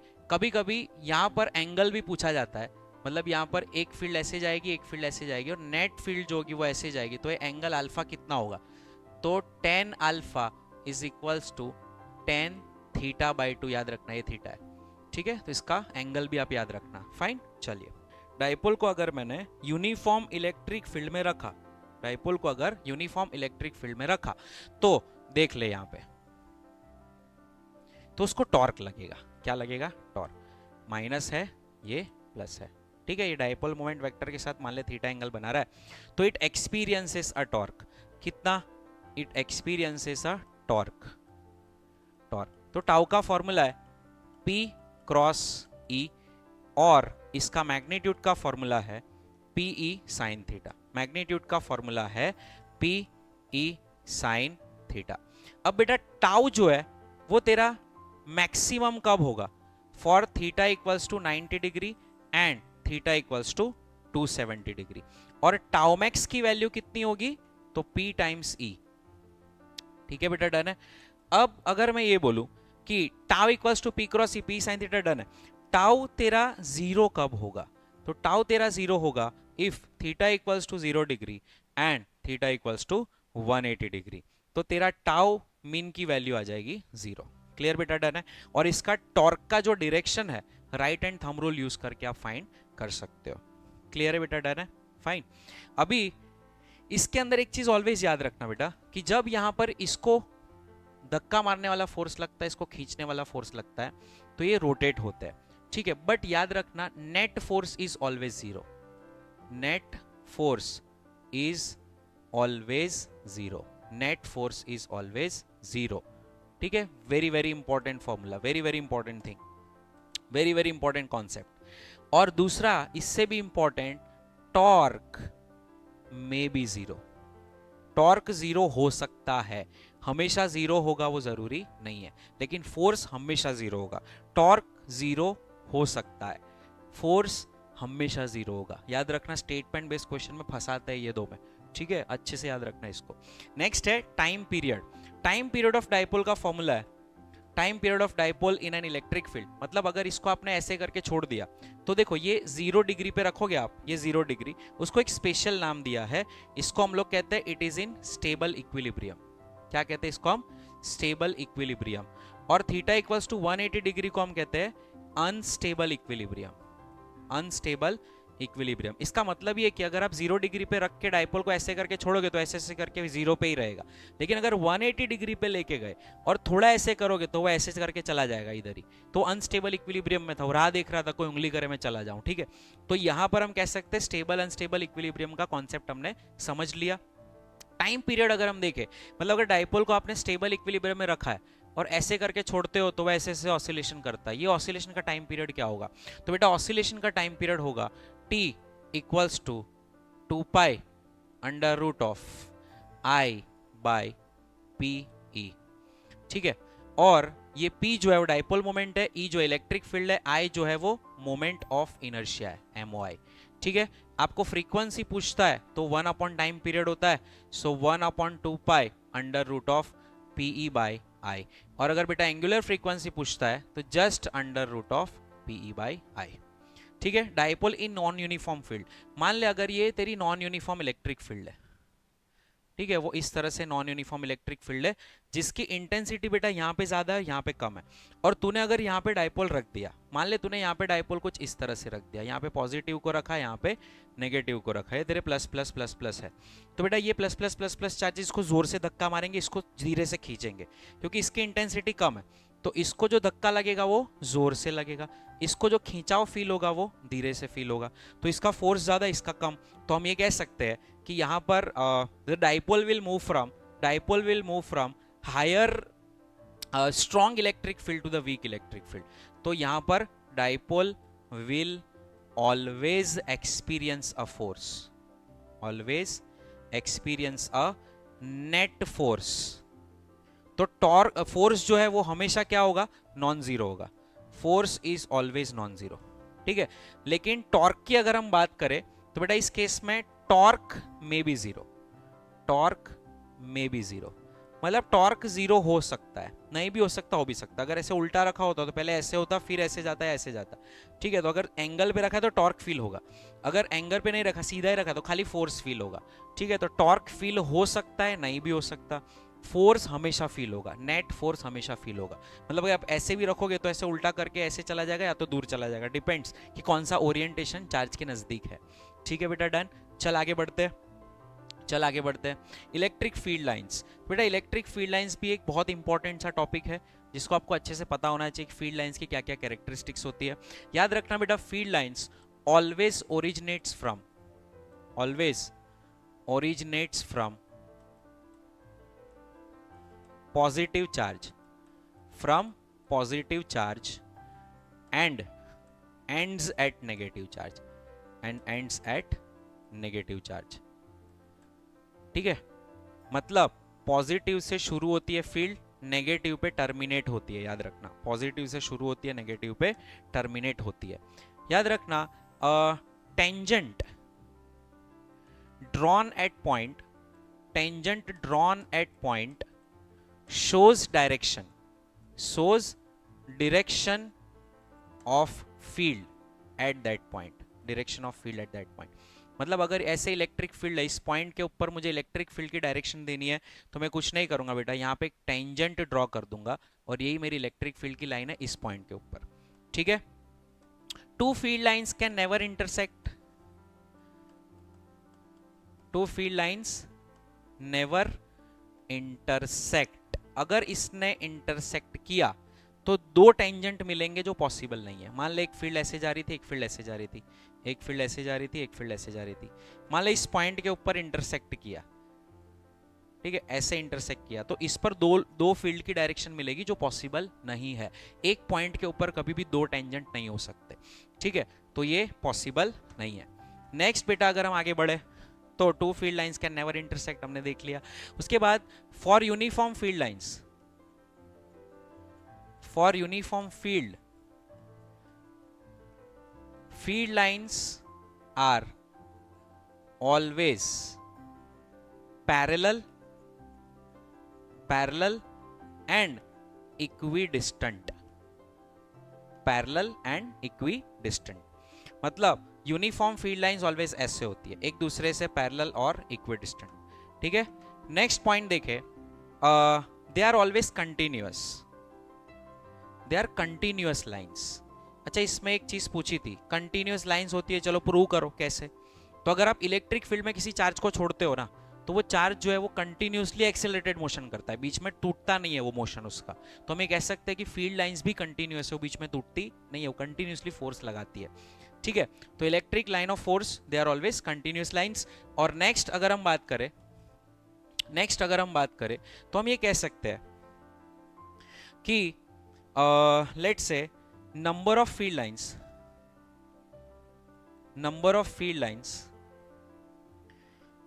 per unit area indicates field intensity। मतलब तुम सोचो, अगर मैं ऐसा बोलूं तुमको कि तुम्हारे पास फील्ड लाइंस कुछ ऐसे है, मान लो ऐसे फील्ड लाइंस है, ठीक है, ऐसे फील्ड लाइंस, और मैंने यहां पर एक यूनिट एरिया रखा और उसी यूनिट एरिया को मैंने यहां पे लेकर गया, तो देखो आप देख सकते हो कि यहां पर फील्ड लाइंस ज्यादा है, यहां पे कम है। इसका मतलब यहां पर intensity of electric field lines is greater, यहां पर electric field intensity is lesser. यही है लास्ट वाला पॉइंट बता रहा है। और एक और चीज मैं ऐड करूंगा, for a stationary point charge electric field lines does not make a close loop. Electric line of force does not form a closed loop, कभी भी क्लोज लूप नहीं बनाती। आप कभी भी ऐसा नहीं देखोगे कि भाई पॉजिटिव चार्ज है तो उसकी फील्ड ऐसे निकल के ऐसे आ रही है, ठीक है। अगर पॉजिटिव नेगेटिव भी है तो फील्ड एक ऐसे जा रही है तो ऐसे रिटर्न नहीं आ रही, क्लोज लूप नहीं बनाती, वो रिटर्न ऐसे ही जा रही है, तो this is not called a close loop, ठीक है। तो कभी भी इलेक्ट्रिक लाइन ऑफ फोर्स जो होता है वो कभी भी क्लोज लूप नहीं बनाता है। चलिए बच्चा आगे बढ़ते हैं। Relation between sigma and R, ये बहुत इंपॉर्टेंट चीज है कि जहां पर जब आप देखोगे, आप चार्ज डिस्ट्रीब्यूशन किसी कंडक्टर पे करोगे, ये क्या है, इट्स अ कंडक्टर। अगर मैं कंडक्टर की बात करूं, उसको आपने चार्ज दे दिए, तो बेटा यहां पर आप देखोगे कि चार्ज डिस्ट्रीब्यूशन जो है, जो नोकीले पॉइंट्स होते हैं उस पर चार्ज डेंसिटी ज्यादा होती है, और जो फ्लैट पॉइंट्स होते हैं उस पर चार्ज डेंसिटी जो होती है वो स्लोअर होती है। मतलब हम ये कह सकते हैं कि अगर इसका radius of curvature, let's take a dark colour, radius of curvature इसका अगर r1 है और इसका रेडियस ऑफ कर्वेचर अगर मान ले r2 है, ठीक है, तो इसका रेडियस ऑफ कर्वेचर बड़ा है तो इसका जो सिग्मा है वो छोटा होगा। इसको सिग्मा 2 कह देते, इसको सिग्मा 1 कह देते हैं। तो याद रखना, sigma is inversely proportional to the radius of curvature. Sigma 1 by sigma 2 is always equals to r2 by r1। R2 by R1। बहुत काम की चीज है ये। एक आप देख लोगे, एक नीट पीवाईक्यू में पूछाया हुआ क्वेश्चन है। नीट पीवाईक्यू में ये क्वेश्चन आपको दिखेगा। ठीक है बच्चा, चल आगे बढ़ते हैं। Null point. Null point is a very very famous and very mistaken concept. बहुत गलतियां करते हैं बच्चे। कब करते हैं? चलो सेकंड केस में गलतियां होती है, फर्स्ट केस सबको रटा हुआ होता है। ठीक है, फर्स्ट केस देख लेते हैं क्या है। For like charges. For like charges. For like charges में क्या होगा? मान ले तूने एक पॉजिटिव चार्ज लिया, दूसरा पॉजिटिव चार्ज लिया। एक साइन कन्वेंशन बता रहा हूं, ऑलवेज Q1 छोटे चार्ज को बोलो, Q2 बड़े चार्ज को बोलो, इनको ज्वाइन कर दो। मान लो इनके बीच का डिस्टेंस r है, बेटा तेरे को नल पॉइंट ऑलवेज मिलेगा छोटे चार्ज से नजदीक, क्योंकि बड़ा चार्ज पहुंच जाएगा छोटे चार्ज तक, छोटा चार्ज नहीं पहुंच पाएगा जीरो करने के लिए। तो ये पहुंच के यहाँ पे कहीं जीरो आपको छोटे चार्ज के पास मिलता है। लाइन ज्वाइनिंग, यहां पर कहीं भी आपको नल पॉइंट नहीं मिलेगा, यहां पर कहीं भी आपको नल पॉइंट नहीं मिलेगा, यहां पर आपको नल पॉइंट मिलेगा बीच में कहीं। मान लो यहां से ये डिस्टेंस है x, तो ये डिस्टेंस तेरा कितना हो गया? r minus x. तेरे को ये x ढूंढना है तो इसका सिंपल सा फॉर्मूला है, x is equals to r upon under root of Q2 by Q1 plus 1। याद रखना लाइक चार्जेस है तो प्लस आएगा, ठीक है, अनलाइक में माइनस आता है। तो बेटा यहां से तेरे को मिल गया, तो ये always with respect to smaller charge होता है बेटा, याद रखना, it's always with respect to smaller charge. अगर तेरे को बिगर चार्ज के रिस्पेक्ट में फाइंड करना है, with respect to bigger charge अगर तुझे फाइंड करना है, बिगर चार्ज इन मैग्नीट्यूड है याद रखना, तो वो तेरा r माइनस एक्स से मिल जाएगा। डिस्टेंस होगा यहाँ पे r माइनस एक्स। तू पहले x फाइंड कर ले, फिर तू r माइनस एक्स का काम हो जाएगा। याद रखना जो नीचे चार्ज है ना उसके रिस्पेक्ट में x मिलता है, जो नीचे चार्ज है उसके रिस्पेक्ट में x मिलता है। तो यहाँ पे हमने Q1 को नीचे लिया तो विद रिस्पेक्ट टू x उससे मिलेगा। अब मजा आएगी कहाँ पे? ये लाइक चार्ज हो गए। Second case for unlike charges. For unlike charges, अगर बेटा मैं अनलाइक चार्जेस की बात करूं, अगर मैं अनलाइक चार्जेस की बात करूं, मान ले तेरा पॉजिटिव है, ये तेरा नेगेटिव है, ठीक है। अब देख ले तू कौन बड़ा है कौन छोटा है। तो तुझे पता है सर पॉजिटिव वाला मैग्नीट्यूड में छोटा है, लेकिन माइनस वाला, तो माइनस वाला भी तो छोटा होता है। नहीं, मैग्नीट्यूड में कौन छोटा है वो देखना, ध्यान से सुनना। मैग्नीट्यूड में कौन छोटा है वो देख। तू ऐसा है, तेरे को -10 दिया और +2 दिया है ना, तो +2 छोटा है भाई, +2 छोटा है। तेरे को -100 का वोल्ट का करंट दूंगा ना मैं वोल्टेज, और +100 का दूंगा, तुझे दोनों सेम ही लगेगा। ऐसा नहीं -100 तुझे छोड़ देगा, -100 इतना डेंजर लगेगा जितना +100 लगता है, सिर्फ फर्क एक होता है, -100 दूंगा तो इलेक्ट्रॉन मिलेंगे, +100 दूंगा तेरी बॉडी से इलेक्ट्रॉन निकलेंगे, बस खाली ये आने जाने का डायरेक्शन का फर्क होता है, बाकी इंटेंसिटी सेम रहती है। तो याद रखना है, मैग्नीट्यूड देखना है। अच्छा, यहां पर कभी भी आपको बीच में नल पॉइंट नहीं मिलता। नल पॉइंट छोटे चार्ज के बाहर मिलता है, यहां पर कहीं मिलता है, ठीक है। Let's say this is x, तो इससे जो डिस्टेंस हो गया ये तेरा क्या हो जाएगा? r plus x. तो बेटा एक तेरा हो गया x, दूसरा हो गया r प्लस एक्स। अब फॉर्मूला तुझे सेम लगाना है, सिर्फ फर्क क्या है? x is equals to r upon under root of Q2 by Q1 minus 1। और फ्रॉम बिगर चार्ज, अगर बिगर चार्ज के रिस्पेक्ट में देखे तो बिगर चार्ज के रिस्पेक्ट में तेरा हो जाएगा distance r plus x. r plus x find कर ले, हो गया तेरा। याद रखना बेटा बाहर आएगा, बाहर छोटे चार्ज के बाहर, ठीक है। चला जा, Coulomb's law with dielectric of thickness T, very very important topic ये भी। मान ले अगर तेरे पास Q1 चार्ज है, तेरे पास Q2 चार्ज है, दोनों के बीच का डिस्टेंस r है, उसके बीच में एक डाइलेक्ट्रिक डाला जिसकी थिकनेस T है और इसका डाइलेक्ट्रिक कांस्टेंट K है। तो इस केस के अंदर तेरा ये डाइलेक्ट्रिक जो है उसके प्रेजेंस में, क्योंकि पूरा भी तो नहीं है, थोड़ा सा टुकड़ा ही है, तो तेरा जो फोर्स आएगा F वो होगा K Q1 Q2 अपॉन, ध्यान देना, R minus T plus root KT का होल स्क्वायर, ठीक है। क्यों ऐसा? तो हमने ये T निकाल के हवा कर दी, लेकिन हवा करने से डिस्टेंस बढ़ाना पड़ता है, तो रूट KT करते हैं, इसका एक कॉन्सेप्ट है, ठीक है।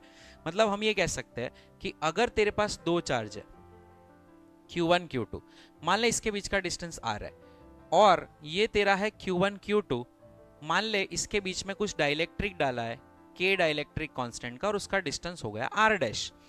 अब इन दोनों के बीच में फोर्स सेम लग रहा है, इन दोनों के बीच में फोर्स सेम लग रहा है, अगर डाइलेक्ट्रिक डाला तो डिस्टेंस कम हो जाता है, force for the same force distance decreases, क्योंकि डाइलेक्ट्रिक जो है वो वीक कर देता है फोर्स को, तो और नजदीक लाना पड़ता है सेम फोर्स लगाने के लिए, राइट। तो इसका डिस्टेंस का जो रिलेशन है वो ये है, इन प्रेजेंस ऑफ एयर, ये एयर वाला जो है वो आर है और मीडियम वाला जो है वो आर डैश है। तो R is always equals to root K time R dash, and R dash is always equals to R by root K. याद रखना, अगर ये दिया है ये फाइंड करना है तो आर बाय रूट के कर कम आ जाएगा, ये दिया है ये फाइंड करना है मल्टीप्लाइड बाय रूट के कर आर मिल जाएगा, ठीक है। इसके भी अच्छे खासे क्वेश्चंस पूछे जाते हैं। नेक्स्ट हम अगर देखें बेटा तो नेक्स्ट चीज है हमारी चार्ज डिस्ट्रीब्यूशन। मान ले अभी मैं बात करने वाला हूं यूनिफॉर्म चार्ज डिस्ट्रीब्यूशन, मतलब जो भी मेरे यहां पर चार्ज डिस्ट्रीब्यूट हम करेंगे, थोड़ा डार्क कलर लेते, जो भी हम चार्ज डिस्ट्रीब्यूशन करेंगे हम बहुत यूनिफॉर्मली करने वाले हैं। इसको भी मैं चार्जेस दूंगा तो बहुत बेहतरीन तरीके से यूनिफॉर्मली ही चार्जेस दूंगा, ठीक है। और ये क्यूब वाले को भी मैं एकदम यूनिफॉर्म मस्त अच्छे से डिस्ट्रीब्यूशन कर रहा हूं, ठीक है। Let's say this is my uniform distribution, ठीक है, this is my uniform distribution, ठीक है, डन। अब मैं यूनिफॉर्म डिस्ट्रीब्यूशन की पहले बात करूंगा। यूनिफॉर्म डिस्ट्रीब्यूशन है तो बेटा इसके फॉर्मूलाज एकदम सिंपल है, बहुत सी सिंपल फॉर्मूला है। अगर ये lambda is equals to Q by L हमें पता है, तो हम टोटल चार्ज निकाल सकते हैं लैम्बडा इंटू लेंथ, एकदम आसान, ठीक है। अगर तेरे को इसकी सरफेस चार्ज जैसे सिग्मा गिवन है तो सिग्मा इक्वल टू क्या होता है, क्यू बाई ए, तो क्यू इक्वल्स टू क्या होगा, सिग्मा ए, सिंपल। अब अगर rho equals to Q by V होता है तो क्यू इक्वल्स टू तेरा रो वी होता है, ठीक है। चला जा, ये वॉल्यूम है, ये एरिया है, ये लेंथ है। अब मैं बात करने वाला हूं नॉन यूनिफॉर्म डिस्ट्रीब्यूशन, जो हमारे जेई के जो प्रॉब्लम्स होती है उसमें काफी ज्यादा नॉन यूनिफॉर्म डिस्ट्रीब्यूशन के क्वेश्चंस आते हैं। तो बेटा यहां पर नॉन यूनिफॉर्म की बात करूं तो मेरा लैम्बडा होता है D Q by D L. ये जो डीएल है वो कितने टाइप के होते हैं, डीएल में हम लोग dx यूज करते हैं, कभी कभी dy यूज करते हैं, कभी कभी dz यूज करते हैं, और सर्कल दिया है तो r d थीटा यूज करते हैं। ये 4 वेरिएबल से आपको कोई 5वां वेरिएबल नहीं मिलेगा, ठीक है। अब सुन ध्यान से, जब तेरे को lambda as a function of x दिया है, तेरे को dx यूज करना है, और dx यूज करके तू यहां पे डालेगा और dq को सब्जेक्ट बनाएगा, लैम्बडा dx करेगा तू। जब तेरा lambda is a function of x और तेरे को q निकालना है तो इंटीग्रेट कर dq को, इंटीग्रेट कर लैम्बडा dx को, और जहां से तेरे को करने का बोला है वो इंटीग्रेट कर, तेरा आंसर आ जाएगा, तेरे को टोटल चार्ज मिल जाएगा, ठीक है। अब यहां पर बेटा अगर तेरे को नॉन यूनिफॉर्म गिवन है, अगर यहां पे तुझे नॉन यूनिफॉर्म गिवन है तो यहां पे तू क्या करेगा, सेम पैटर्न अप्लाई करनी है। क्या करेंगे चल बता, सेम पैटर्न अप्लाई करेंगे तो मेरा जो सिग्मा है that is equals to D Q by D A. अब मेरी डी ए की कितनी पॉसिबिलिटीज है, तो dx dy हो सकता है, ये एक छोटा सा टुकड़ा हो गया, dy dz हो सकता है, dz dx हो सकता है, और सर्कुलर के लिए होता है 2 पाई r dr, ठीक है। अब सुन ध्यान से, अगर तुझे यहां पे बोल दिया कि चार्ज टोटल फाइंड करना है तो dq equals to sigma dA हो गया, तो बेटा तेरा q फाइंड करना है तो इंटीग्रेशन कर सिग्मा dA का। सिग्मा अगर function of x and y है तो dA तू लेगा dx dy, सिग्मा अगर फंक्शन ऑफ yz है तो dA लेगा dy dz, सिग्मा अगर फंक्शन ऑफ zx है तो, और सिग्मा अगर फंक्शन ऑफ r है तो 2 पाई r dr। तो वो केस जो होगा वो सर्कुलर का होगा, किसका होगा, सर्कुलर का होगा। तो ऐसे इंटीग्रेट करके तुम कर सकते हो। अगर dx dy तो देखो डबल इंटीग्रेशन भी करना पड़ेगा यहाँ पे, ठीक है, तो ध्यान रखना। नेक्स्ट है तेरा इस केस के अंदर नॉन यूनिफॉर्म। इस केस में अगर हम नॉन यूनिफॉर्म देखें बेटा तो यहां पर आप देख सकते हो q rho equals to D Q by D V. अब dv जो है उसकी कितनी प्रजाति होती है, dx dy dz, और अगर स्फीयर है तो 4 पाई r स्क्वायर dr। ध्यान रखना, इसमें अगर ये आता है तो देखो ट्रिपल इंटीग्रेशन भी करना पड़ेगा, तो dq equals to rho dv, उसको इंटीग्रेट कर तेरे को टोटल चार्ज मिल जाएगा। हाँ, अगर rho is a function of x y z है तो वो dx dy dz, rho is a function of r, generally r ही देते हैं जेई के क्वेश्चंस में, तो जनरली अगर फंक्शन ऑफ r है तो स्फीयर की बात करेंगे, उसमें लिमिट का खास ध्यान रखना, तुझे लिमिट कहां से कहां चूज करनी है, ठीक है बेटा। तो आगे बढ़ते हैं, चल अभी नेक्स्ट है तेरा फाइनाइट लेंथ का रॉड। अब बेटा ये तेरा फाइनाइट लेंथ का रॉड है, मान ले this is a rod of finite length, ठीक है।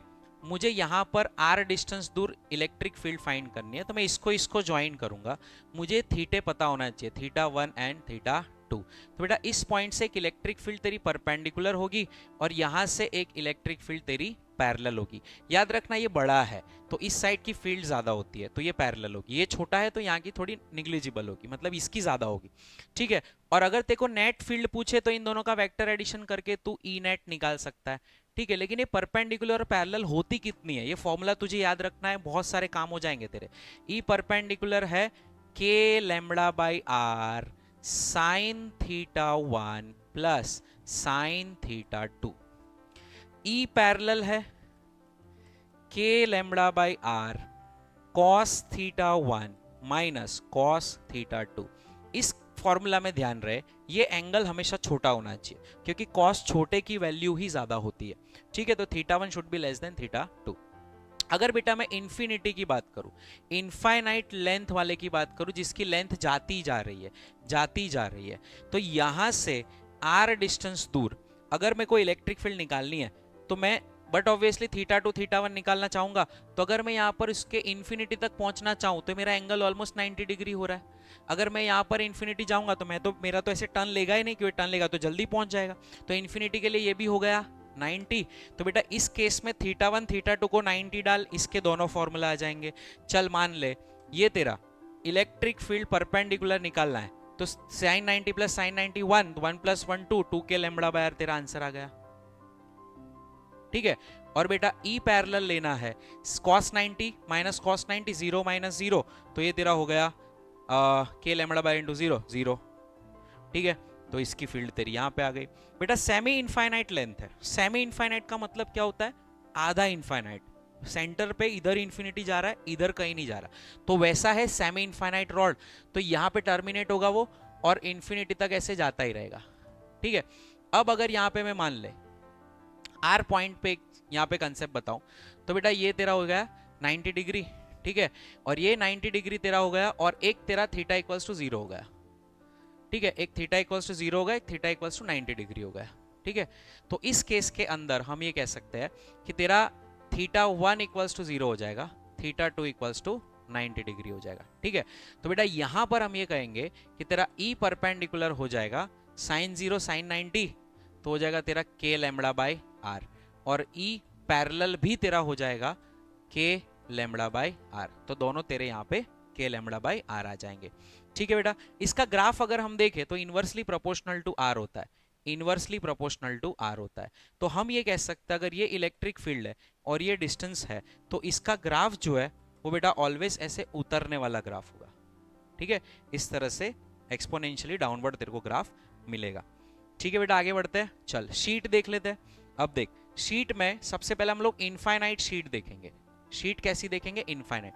अगर तेरी इनफाइनाइट शीट है, ठीक है, इधर भी इंफिनिटी पे जा रही है, इधर भी इंफिनिटी पे जा रही है, इधर भी इंफिनिटी पे जा रही है, इधर भी इंफिनिटी पे जा रही है, तो ऐसी चार्ज्ड शीट की वजह से, जिसके ऊपर चार्ज डेंसिटी सिग्मा हो, तो ऐसी चार्ज शीट की वजह से कोई भी डिस्टेंस दूर आप चले जाओ, कितने भी डिस्टेंस दूर चले जाओ, इलेक्ट्रिक फील्ड फिक्स होती है सिग्मा बाई 2 एप्सिलॉन नॉट, इसकी वैल्यू फिक्स है, आउटवर्ड होगी, ठीक है। अगर नेगेटिव चार्ज है तो इनवर्ड होगी। इस केस के अंदर बहुत सारे पेयर ऑफ शीट के केसेस है।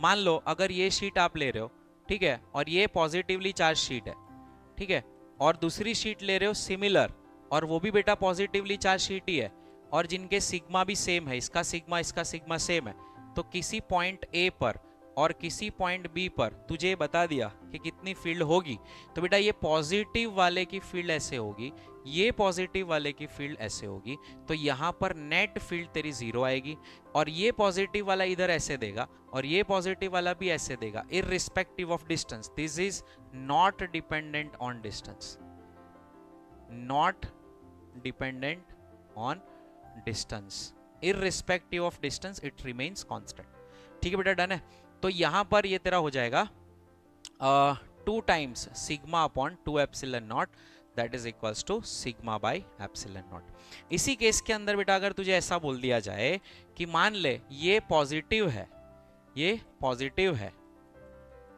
सिग्मा सेम, और ये नेगेटिव है, तो ये पूरा स्वाइप हो जाएगा। जो बाहर सिग्मा बाय एप्सिलॉन नॉट हो रहा था वो अंदर होगा, और बाहर साइड तेरा जीरो हो जाएगा, ठीक है। जो अंदर साइड जीरो हो रहा था वो स्वाइप हो जाता है, ठीक है।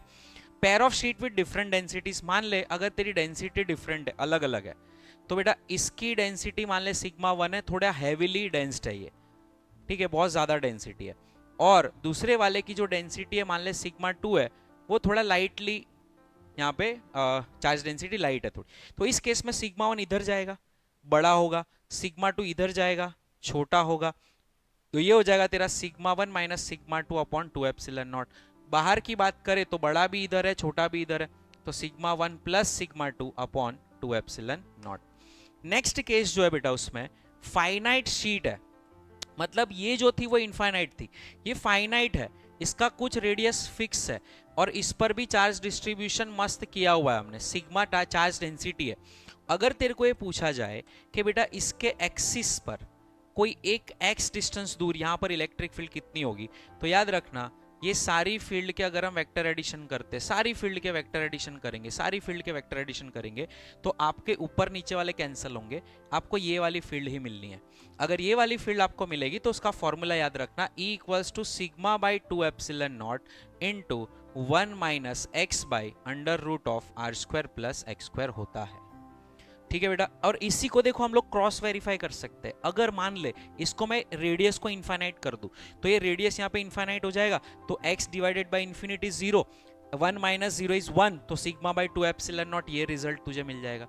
अगर आप यहाँ पे इंफिनिटी पुट करते हो, if r tends to infinity e tends to sigma by 2 epsilon naught, ये वेरीफाई होता है ये वाला इक्वेशन, ठीक है बेटा, डन है। चल आगे बढ़ते हैं, मस्त। अब आर्क देख लेते, चल देख ले। आर्क जो है, मान ले तूने कोई ऐसा आर्क लिया, थोड़ा हम लोग ऐसा आर्क ले लेते, ये वाला आर्क ले लेते, right, and this is an arc where, जिसके सेंटर पर जो थीटा बन रहा है वो थीटा है, एंगल बन रहा है वो थीटा है, तो यहां पर तुझे हमेशा इलेक्ट्रिक फील्ड मिलेगी, ठीक है। और उस इलेक्ट्रिक फील्ड का फॉर्मूला है 2k lambda by R, 2k lambda by R sine theta by 2, 2k lambda by R sine theta by 2। इसमें बेटा याद रखना, अगर तेरे को फील्ड ऐसे दिए 90 डिग्री का तेरे को आर्क दिया है, ठीक है, तो ये 90 डिग्री तू पुट कर इसी फॉर्मूला के अंदर, इसी फॉर्मूला 90 डिग्री पुट कर, तो 90 by 2 is 45, sine 45 is 1 by root 2, तो ये तेरा root 2 k lambda by R हो जाएगा, ठीक है। इसी में अगर तू 180 डिग्री पुट कर, मान ले ऐसा कोई तेरा कर्व है, ठीक है, इस पर कुछ चार्जेस गिवन है तुझे, ठीक है, तो ये इस साइड तेरे को फील्ड मिलेगी, और ये तेरा 180 डिग्री हो गया, 180 बाई 2 इज 90, तो ये तेरा आ जाएगा 2k लैम्बडा बाय आर। तो बेटा कोई भी एंगल तुझे दी जाए तो ये आर्क वाला फॉर्मूला यूज कर सकता है, और तू आराम से इसको फाइंड कर सकते हैं, ठीक है बेटा, डन है। चलिए नेक्स्ट लेते हैं हम लोग रिंग। अगर मैं रिंग की बात करूं तो मान ले ये वाली मेरी रिंग है, ठीक है, इसके ऊपर कुछ चार्ज डिस्ट्रीब्यूशन किया हुआ है, और रिंग की एक्सिस पर क्या बोला है मुझे, रिंग की एक्सिस पर कुछ x डिस्टेंस दूर आपको यहां पर फील्ड निकालनी है, ठीक है।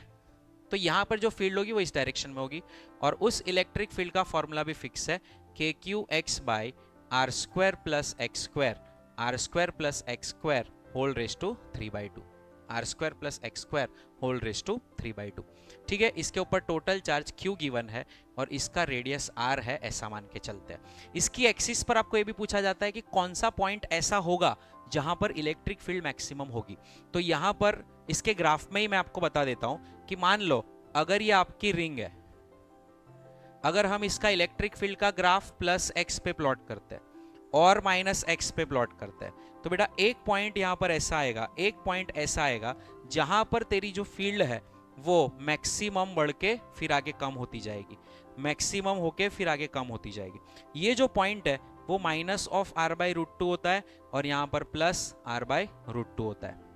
अच्छा, इसी के जैसा एक केस और है जिसमें बेटा एक प्लस चार्ज, दूसरा प्लस चार्ज गिवन होगा, तो उससे आप रिंग बना सकते हो, उनके बीच का डिस्टेंस गिवन होगा, मान ले 2a डिस्टेंस दिया है तो ये a हो गया तेरा, और तू यहाँ पर एक्सिस पे पूछा है कहाँ पर मैक्सिमम होगी, तो वही सेम ग्राफ फॉलो होगा।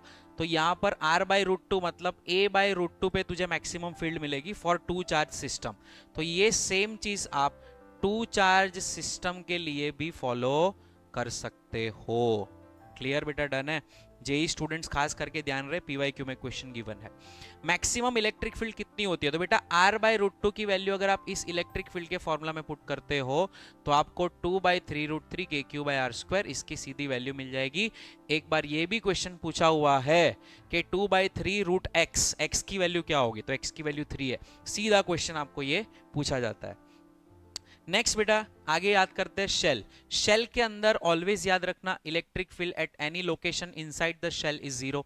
Electric field outside the shell is always equals to kq/r² और sigma capital R² by epsilon naught small r²। तो E inside is equals to 0 and E outside is always directly proportional to 1/r²। Now talking about inside the solid sphere, तो E inside the solid sphere is rho r dash by 3 epsilon naught। मान ले r dash is nothing but a distance from the center to any point P where we are calculating। और E outside की बेटा अगर हम बात करें तो rho capital R³ by 3 epsilon naught small r² and this is nothing but kq/r²। तो बेटा यहाँ पर कभी कभी प्रोपोर्शनलिटी वाली चीजें पूछते हैं, तो E inside is directly proportional to R where E outside is inversely proportional to R²। इसका ध्यान रहे। इसके बेटा ग्राफ आपको शेल का ग्राफ और सॉलिड स्फीयर का ग्राफ बहुत बार पूछा, इवन ग्रेविटी में भी ये चीज पूछी जाती है। तो दोनों के ग्राफ हम एक साथ ही ड्रॉ करेंगे, ठीक है। R है, this is electric field, this is electric field and this is your R। Now let's say इसका ग्राफ बेटा कैसा आएगा, सी पहले 0 होगा, फिर सरफेस पे बढ़ेगा, फिर ऐसे कम होता जाएगा, ठीक है। इसका सी इंक्रीज होगा, सरफेस पे मैक्सिमम होगा, फिर कम होता जाएगा। तो ये जो हमने बात की वो कहां पे की, ये जो बेटा हमारी बात हो रही है ये E इनसाइड हो रही है, ये E आउटसाइड हो रही है। This is R less than capital R, this is R equal to capital R, this is R greater than capital R। Similarly, this is R less than capital R, this is R equal to capital R and this is R greater than capital R। ये दो graph बहुत important graphs है, ठीक है बेटा, done है। चलो हाँ, एक और चीज मैं आपको अच्छी सी यहाँ पे बता दूं कि मान लो अगर आपने स्मॉल r को कैपिटल R किया, यहाँ पे कैपिटल R किया, ठीक है, या आपने इस स्मॉल r को कैपिटल R किया यहाँ पे, है ना, तो आप E आउटसाइड की अगर बात करें या इधर की बात करें, चलो सिग्मा शेल की बात कर लेते हैं। इधर अगर मैंने स्मॉल r को कैपिटल R कर दिया तो ये R कैंसिल आउट हो जाएंगे, सिग्मा बाय एप्सिलॉन नॉट तेरे को इधर मिलती है शेल के सरफेस पर। याद रखना E एट सरफेस का ये फॉर्मूला है जो बहुत बच्चे याद नहीं रखते, रेयर फॉर्मूला मानते इसको, सिग्मा बाय एप्सिलॉन नॉट होता है भाई, याद रखना कितना होता है, सिग्मा बाय एप्सिलॉन नॉट, याद रखना शेल के सरफेस पर, ठीक है। कैसे मिलेगा, putting R is equals to capital R, और इधर भी आप R equal to capital R put करके उसकी वैल्यू ला सकते हो। यहाँ पर R equal to capital R put के आप वैल्यू ला सकते हो, rho capital R by 3 epsilon naught, ठीक है बेटा, डन है। नेक्स्ट आगे बढ़ते हैं, इक्विलिब्रियम ऑफ चार्जेस। सी ये चार जो मैंने केसेस बताया ना, these are the standard cases, आपको इसका कैलकुलेशन भी आना चाहिए, जैसे हमने क्लास में डेरिवेशंस किए सबके, तो ये डेरिवेशंस भी आपको पता होना चाहिए।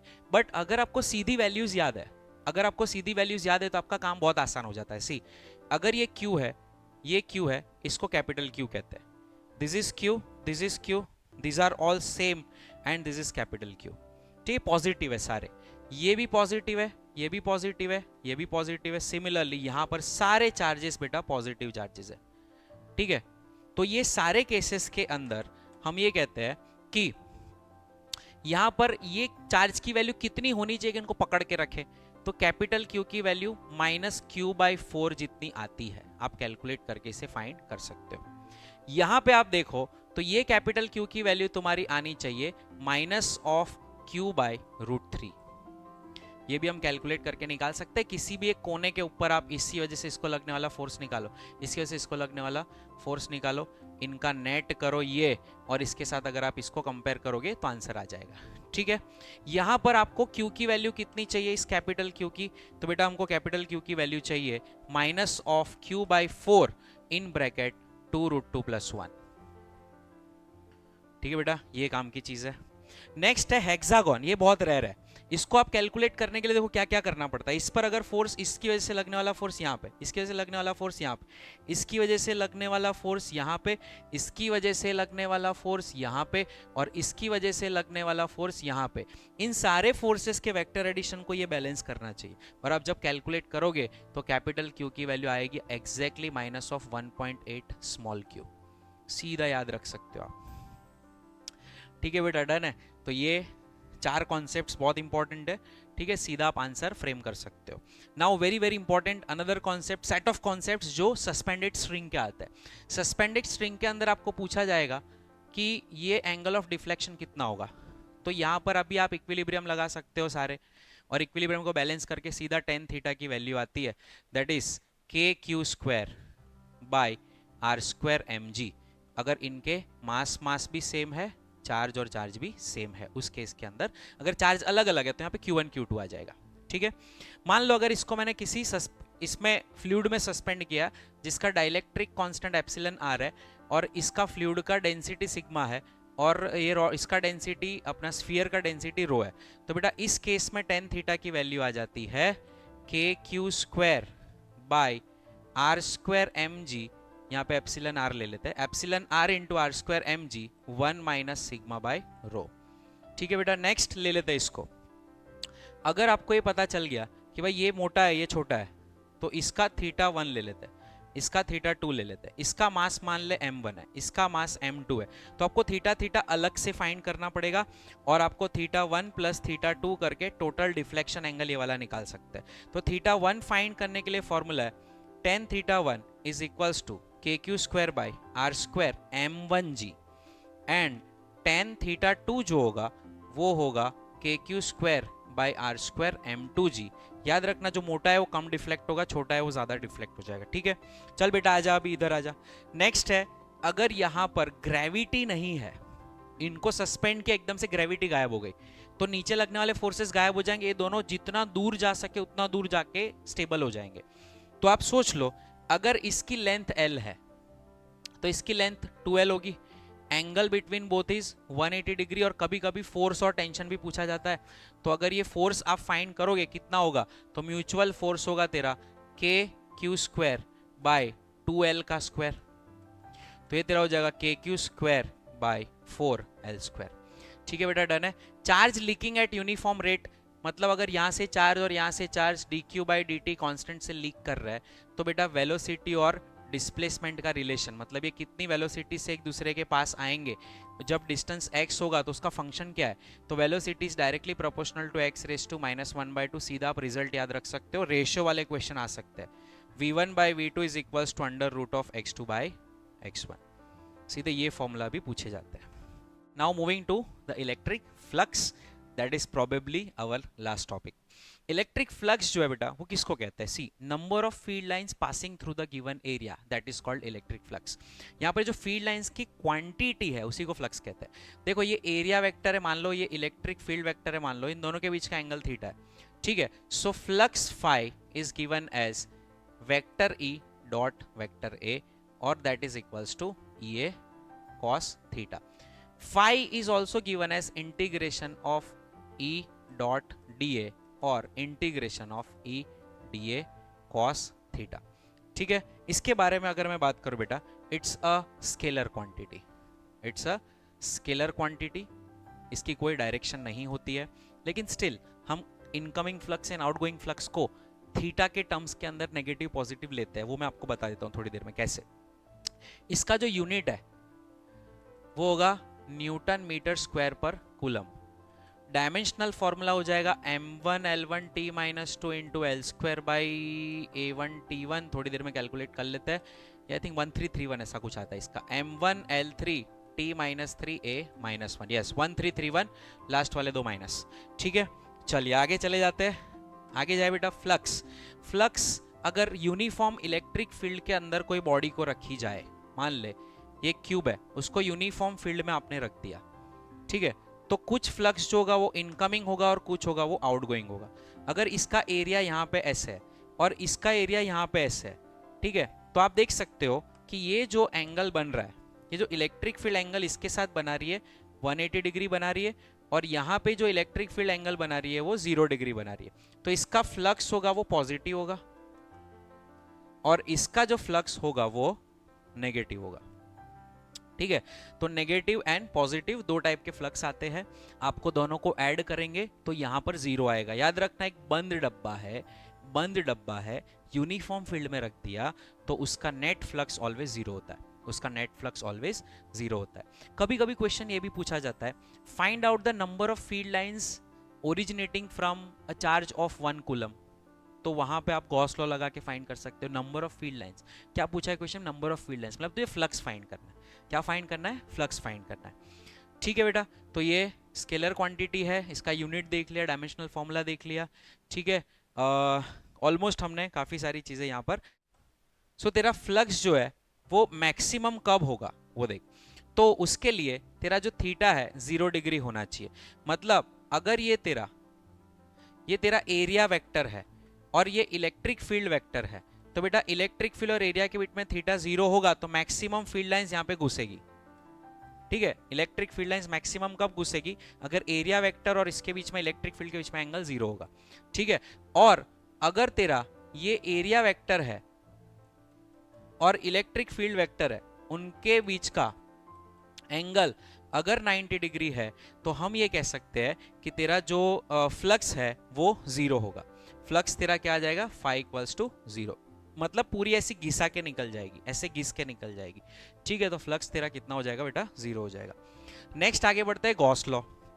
गॉस लॉ इज एप्लीकेबल, ये इस पे मैं स्टार लगा रहा हूं, ये साला स्पेशल है, it's not a universal law, it's not a universal law, it is applicable only for closed surface. मतलब हम क्लोज्ड सरफेसेस के लिए ही इसमें बात करने वाले हैं। तो गॉस ने क्या किया था? व्हाट ही डिड, उन्होंने एक पूरा स्फीयर लिया और उसके अंदर से देखा कि भाई फ्लक्स कैलकुलेट करके देखा कितना बाहर आ रहा है। फिर उन्होंने देखा कि ये फ्लक्स तो कैसे भी कैलकुलेट कर रहे हैं, कैसे भी कैलकुलेट करो, उसकी वैल्यू तो सेम ही आ रही है। अगर आप यहाँ पे डब्बा रखोगे तो उसमें से भी फील्ड लाइंस तो सेम ही निकल रही है। तो उनको कैलकुलेशन से पता चला कि जो फ्लक्स होता है वो डिस्टेंस विस्टेंस किसी चीज पे डिपेंड नहीं करता, वो Q enclosed upon epsilon not जितना होता है। तो उन्होंने एक रूल दिया कि close integration of E dot D A, मतलब किसी भी क्लोज सरफेस पर फ्लक्स को फाइंड किया जाए तो इसकी value sigma Q enclosed upon epsilon not जितनी ही होती है, ठीक है। और उसने कुछ इंपॉर्टेंट पॉइंट्स यहां पे बताए। पहली चीज क्या बताई कि भाई for close surface, for closed surface, for closed surface flux is independent, flux is independent of the shape and size of closed surface, ठीक है। इस क्लोज सरफेस को डिफाइन किया कि भाई आज के बाद इस क्लोज सरफेस को हम लोग गॉसियन सरफेस कहेंगे। क्लोज सरफेस को क्या कहते हैं हम? गॉसियन सरफेस कहेंगे। जो फ्लक्स काट रही है वो हमेशा गॉसियन सरफेस होती है, ठीक है बेटा, डन है। उसके बाद उन्होंने कहा in an equation QENC is always the charges enclosed by surface, ये चार्ज अंदर वाले होते हैं हमेशा, ठीक है। नेक्स्ट पॉइंट की बात की गई, if system has charges both inside and outside, then flux is always due to inside and field, electric field is due to all, inside and outside, सब चार्जेस की वजह से आपको फील्ड मिलता है। ठीक है बेटा, डन है। उसके बाद नेक्स्ट पॉइंट पे हम लोग आते हैं कि Gauss law is dependent on Coulomb's law. Gauss law is it is dependent on, it is dependent on Coulomb's law, क्योंकि जब हमने प्रूव किया था तो एरिया का आर स्क्वायर और K Q one Q two by R square एक दूसरे को उड़ा रहा था और वहीं से आपको क्यू बाय एप्सिलॉन नॉट मिला था। तो हम ये कह सकते हैं कि कल को अगर गॉस कबर में से उठ के, सॉरी कूलम कबर से उठ के कहता है कि कल से मेरा formula K Q one Q two by R cube, तो सबसे पहला इफेक्ट किसको आएगा? गॉस को आएगा। ठीक है, गॉस का फॉर्मूला ही गलत हो जाएगा, डिस्टेंट डिपेंडेंट हो जाएगा। ठीक है, तो it is purely dependent on Coulomb's law. If there is any modifications in Coulomb's law, then there will definitely be a modifications on Gauss law. ठीक है, अब यहां पर हम जाते हैं आगे। ठीक है, आगे अगर देखें बेटा, नेक्स्ट है it is useful to estimate electric field intensity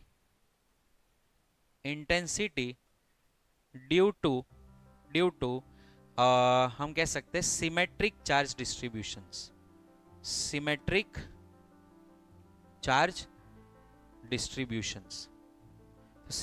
charge distributions की वजह से फाइंड करने के लिए हम लोग इसको यूज करते हैं। इलेक्ट्रिक फ्लक्स थ्रू क्यूब, बेटा एक चीज अच्छे से समझ लो आप लोग, ये क्यूब को अगर हम बीच में रखते हैं तो आपको सिर्फ ये देखना है कि सरफेस, जो क्लोज सरफेस है उसके अंदर कितना चार्ज है। तो यहां पर पूरा के पूरा चार्ज अंदर ही है ना, तो हम ये कह सकते हैं कि इसका जो फ्लक्स आएगा वो होगा तेरा Q बाय एप्सिलॉन नॉट, पूरा के पूरा फ्लक्स हमें यहाँ पे मिलेगा। अब हम यहाँ पे बात करें तो आप देख सकते हो कि आधा चार्ज जो है वो अंदर है और आधा चार्ज जो है वो बाहर है। तो ये आधे चार्ज की वजह से जो फील्ड लाइंस मिलेगी है ना, वो सारी ऐसे बाहर निकल रही होगी, है ना, वो सारी ऐसे बाहर निकल रही होगी। ऐसे किसकी वजह से? इस चार्ज की वजह से जो भी फील्ड लाइंस जा रही होगी वो सारी ऐसे बाहर निकल रही होगी। ठीक है, तो हम ये देख सकते हैं कि जो भी फील्ड लाइंस इस चार्ज की वजह से बाहर निकल रही है वो एक्चुअली जो अंदर वाला चार्ज है उसी की वजह से निकल रही है। तो अंदर की बाकी सब तो देखो आप बाहर, सारी फील्ड लाइंस बाहर आ रही है, तो आधे की वजह से बाहर आ रही है। तो इसका फ्लक्स बेटा तेरा आएगा Q by 2 upon epsilon not, जिसको हम प्यार से क्या लिखते हैं? Q by 2 epsilon naught. ठीक है, नेक्स्ट है बेटा, आ जा इधर।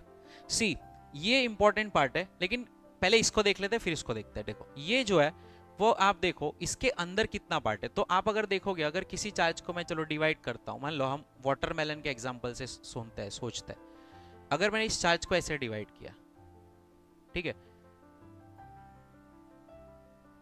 तो आप देख सकते हो कि मेरे ये एक कोने के अंदर, अगर मैं यहां पे भी इसको रखता तो अंदर बॉक्स के अंदर, अगर आप घर देखो, रूम देखो, तो अगर आप इस तरह से एक पूरा चार्ज पिना देते हो तो उसके अंदर पूरा ऐसे ये जो पीस होगा वाटरमेलन का उतना ही चार्ज होगा। तो अगर आप देखो तो ये पीस जो है वाटरमेलन का वो कितना होगा, जो मेरे इसके अंदर है, बॉक्स के अंदर है, तो बेटा ये होगा तेरा Q बाई 4 ऑफ चार्ज। तो ये तेरा हो जाएगा phi is equals to Q by 4 epsilon naught. और अगर इसकी बात करें तो इसमें आप देखो कोने में तो सिर्फ बहुत ही छोटी टुकड़ी होती है। देखो वाटरमेलन की बहुत छोटी टुकड़ी यहाँ पे कोने में मिलती है आपको सिर्फ इतना ही टुकड़ा मिलेगा, सी, सिर्फ ये वाला। ठीक है, तो ये वाला ही खाली कोने में होता है, देख लो। ठीक है, तो ये कोने वाला जो है सिर्फ Q बाई 8 है, 8th पार्ट है। ठीक है, तो हम फाई कितना लिखेंगे यहाँ पर? Q by 8 epsilon naught. ठीक है, कभी एक सरफेस के बारे में पूछा जाए, है ना, यहाँ पे पूछा जाता है, देखो अगर बीच में चार्ज है और पूछा जाए कि चलो भाई इसकी वजह से कितना आएगा बताओ, एक सरफेस के वजह से कितना आएगा बताओ, इसकी वजह से कितना आएगा। ठीक है, तो ये सिर्फ इस सरफेस की अगर बेटा हम बात करें, सिर्फ हम किसकी बात करें, we are just talking about this surface. अगर सिर्फ एक सरफेस की मैं बात करूं, सिर्फ इस सरफेस की बात करूं, तो मेरा जो आएगा वो टोटल फ्लक्स का 6 टाइम्स कम हो जाएगा। मतलब मेरा फ्लक्स 5 हो जाएगा Q by 6 epsilon naught through one side, flux through any one side. तो flux through any one side के पीछे हमने बात की। अभी अगर तेरे को ये पूछे, देख अगर तेरे को ये पूछा कि बीच में चार्ज, अब पूछा तुझे कि जैसे ये वाला केस ले लिया, यहाँ पे तुझे पूछा इस केस में एनी वन साइड से कितना निकलेगा बता, ये एनी वन साइड से कितना निकलेगा बता, है ना। तो हमें क्या करना है ना, इसको ही घेर लेना है पूरा, सारे इसके आजू बाजू सारे बॉक्सेस रख दो। तो अगर मैंने इसके सारे आजू बाजू बॉक्सेस रख दिए तो क्या ये हो जाएगा ऐसे। अब मुझे तो सिर्फ एक ही साइड चाहिए ना, ये वाली, सोच ले।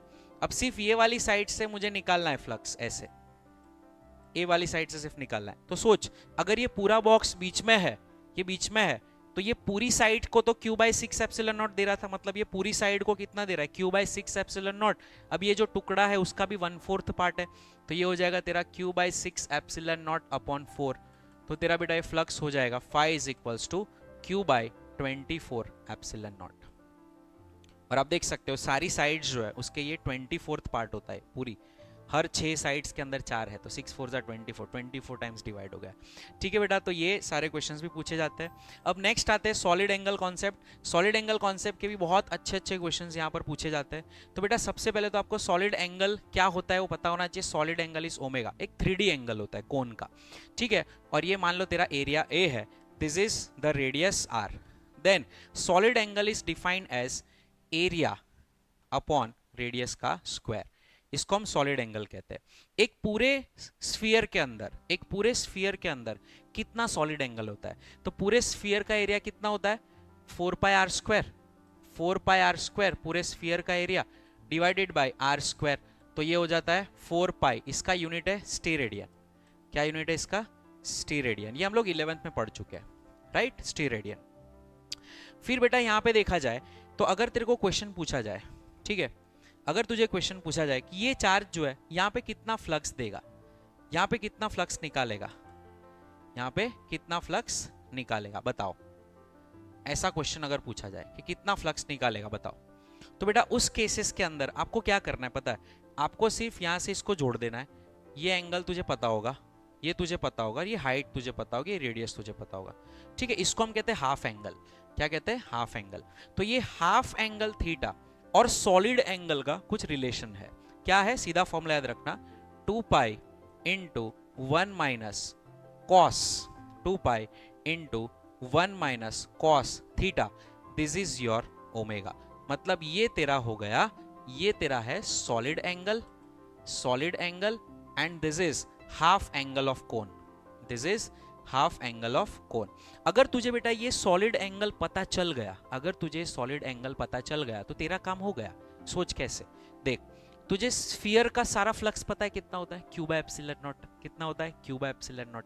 अब तू सोच, इस q बाय एप्सिलॉन नॉट जो पूरा है वो कितने सॉलिड एंगल में डिवाइडेड है, 4 पाई, क्योंकि पूरे एक स्फीयर का तो 4 पाई स्टेरेडियन होता है। तो तू खुद सोच कि अगर पूरा जो फ्लक्स है that is q by epsilon not वो 4 पाई स्टेरेडियन में होता है, क्योंकि हमें पता है कि अगर बीच में चार्ज रख दिया तो पूरा स्फीयर तो 4 q बाय एप्सिलॉन नॉट लेता है, तो 4 pi steradian q by epsilon naught लेता है। अगर तुझे तेरा सॉलिड एंगल पता चल गया तो क्या उसका फ्लक्स तुझे पता चल जाएगा फाई डैश। तो तुझे कुछ नहीं करना बेटा, phi dash is equals to q by epsilon not into solid angle divided by 4 pi. क्या फॉर्मूला बोला मैंने, phi dash is equals to q by epsilon not into 4 pi multiplied by solid angle. अब ये 4 pi epsilon not तेरा क्या हो जाएगा, 1/4 pi epsilon not is k, तो kq इंटू सॉलिड एंगल करो आपको सीधा फाई डैश मिल जाएगा। kq इंटू सॉलिड एंगल करो आपको सीधा फाई डैश मिल जाएगा। एक एग्जांपल हम इसका कर सकते हैं, सी, अगर आपको बोला है कि ये कोन है, ठीक है, और यहां पर जो तेरा है वो हाइट h है, रेडियस r है, ये थीटा 30 डिग्री है, ठीक है। तो तुझे थीटा पता चल गया 30 डिग्री है, तो तू इस कोन में से कितना फ्लक्स निकलेगा तो आराम से फाइंड कर सकता है भाई। कितना, तो तेरे को तो ओमेगा फाइंड कर लेना है। ओमेगा का फॉर्मूला क्या है, 2 पाई इंटू 1 माइनस कॉस 30, चल फॉर सिंप्लिसिटी इसको 60 कह देते हैं, ठीक है। तो 2 पाई इंटू 1 माइनस कॉस 60 1/2 होता है, तो ये 2 पाई बाई 2 हो गया, ये तेरा ओमेगा आ गया, तो ओमेगा तेरा पाई जितना आ गया, ठीक है। अब तू देख, तेरे को क्या करना है, कुछ नहीं, तेरे को फ्लक्स फाइंड करना है, that is nothing but kq into तेरा सॉलिड एंगल। तो k की वैल्यू तुझे पता ही है, q की वैल्यू तुझे पता ही है, और सॉलिड एंगल तेरा पाई आ गया, तेरा काम आराम से हो गया। ये एडवांस के अंदर क्वेश्चन पूछा हुआ है, एडवांस के अंदर ज्यादातर इसके कॉन्सेप्ट यूज करते हैं। कभी कभी ऐसा होता है कि भाई कोई नॉन यूनिफॉर्म शेप दिया है तुझे, कैसा भी शेप दिया है, ठीक है, और तुझे यहाँ पर कोई कोन बनता हुआ दे दिया और ऐसा पूछा कि बाकी का जो है उसमें से फ्लक्स निकाल कितना होगा, तो तुझे कोन का तो पता ही है ना, ऐसे मिल जाएगा। तो तू total Q by epsilon not में से फ्लक्स ऑफ कोन निकाल, तो तेरा सीधा वहां पर फाई आ जाएगा from the non uniform shape. ठीक है बेटा, तो ये generally for JEE Mains advance के लिए ये टॉपिक यूज होता है, बट अगर आपको सॉलिड एंगल का कॉन्सेप्ट पता है तो आप आराम से क्वेश्चंस कर सकते हो। ठीक है बेटा, तो that's all from my side. If I missed any concept then do prepare it. मैंने ऑलमोस्ट 95 to 98% सारी चीज़ें कवर की है, ऑलमोस्ट सारी चीज़ें कवर की है।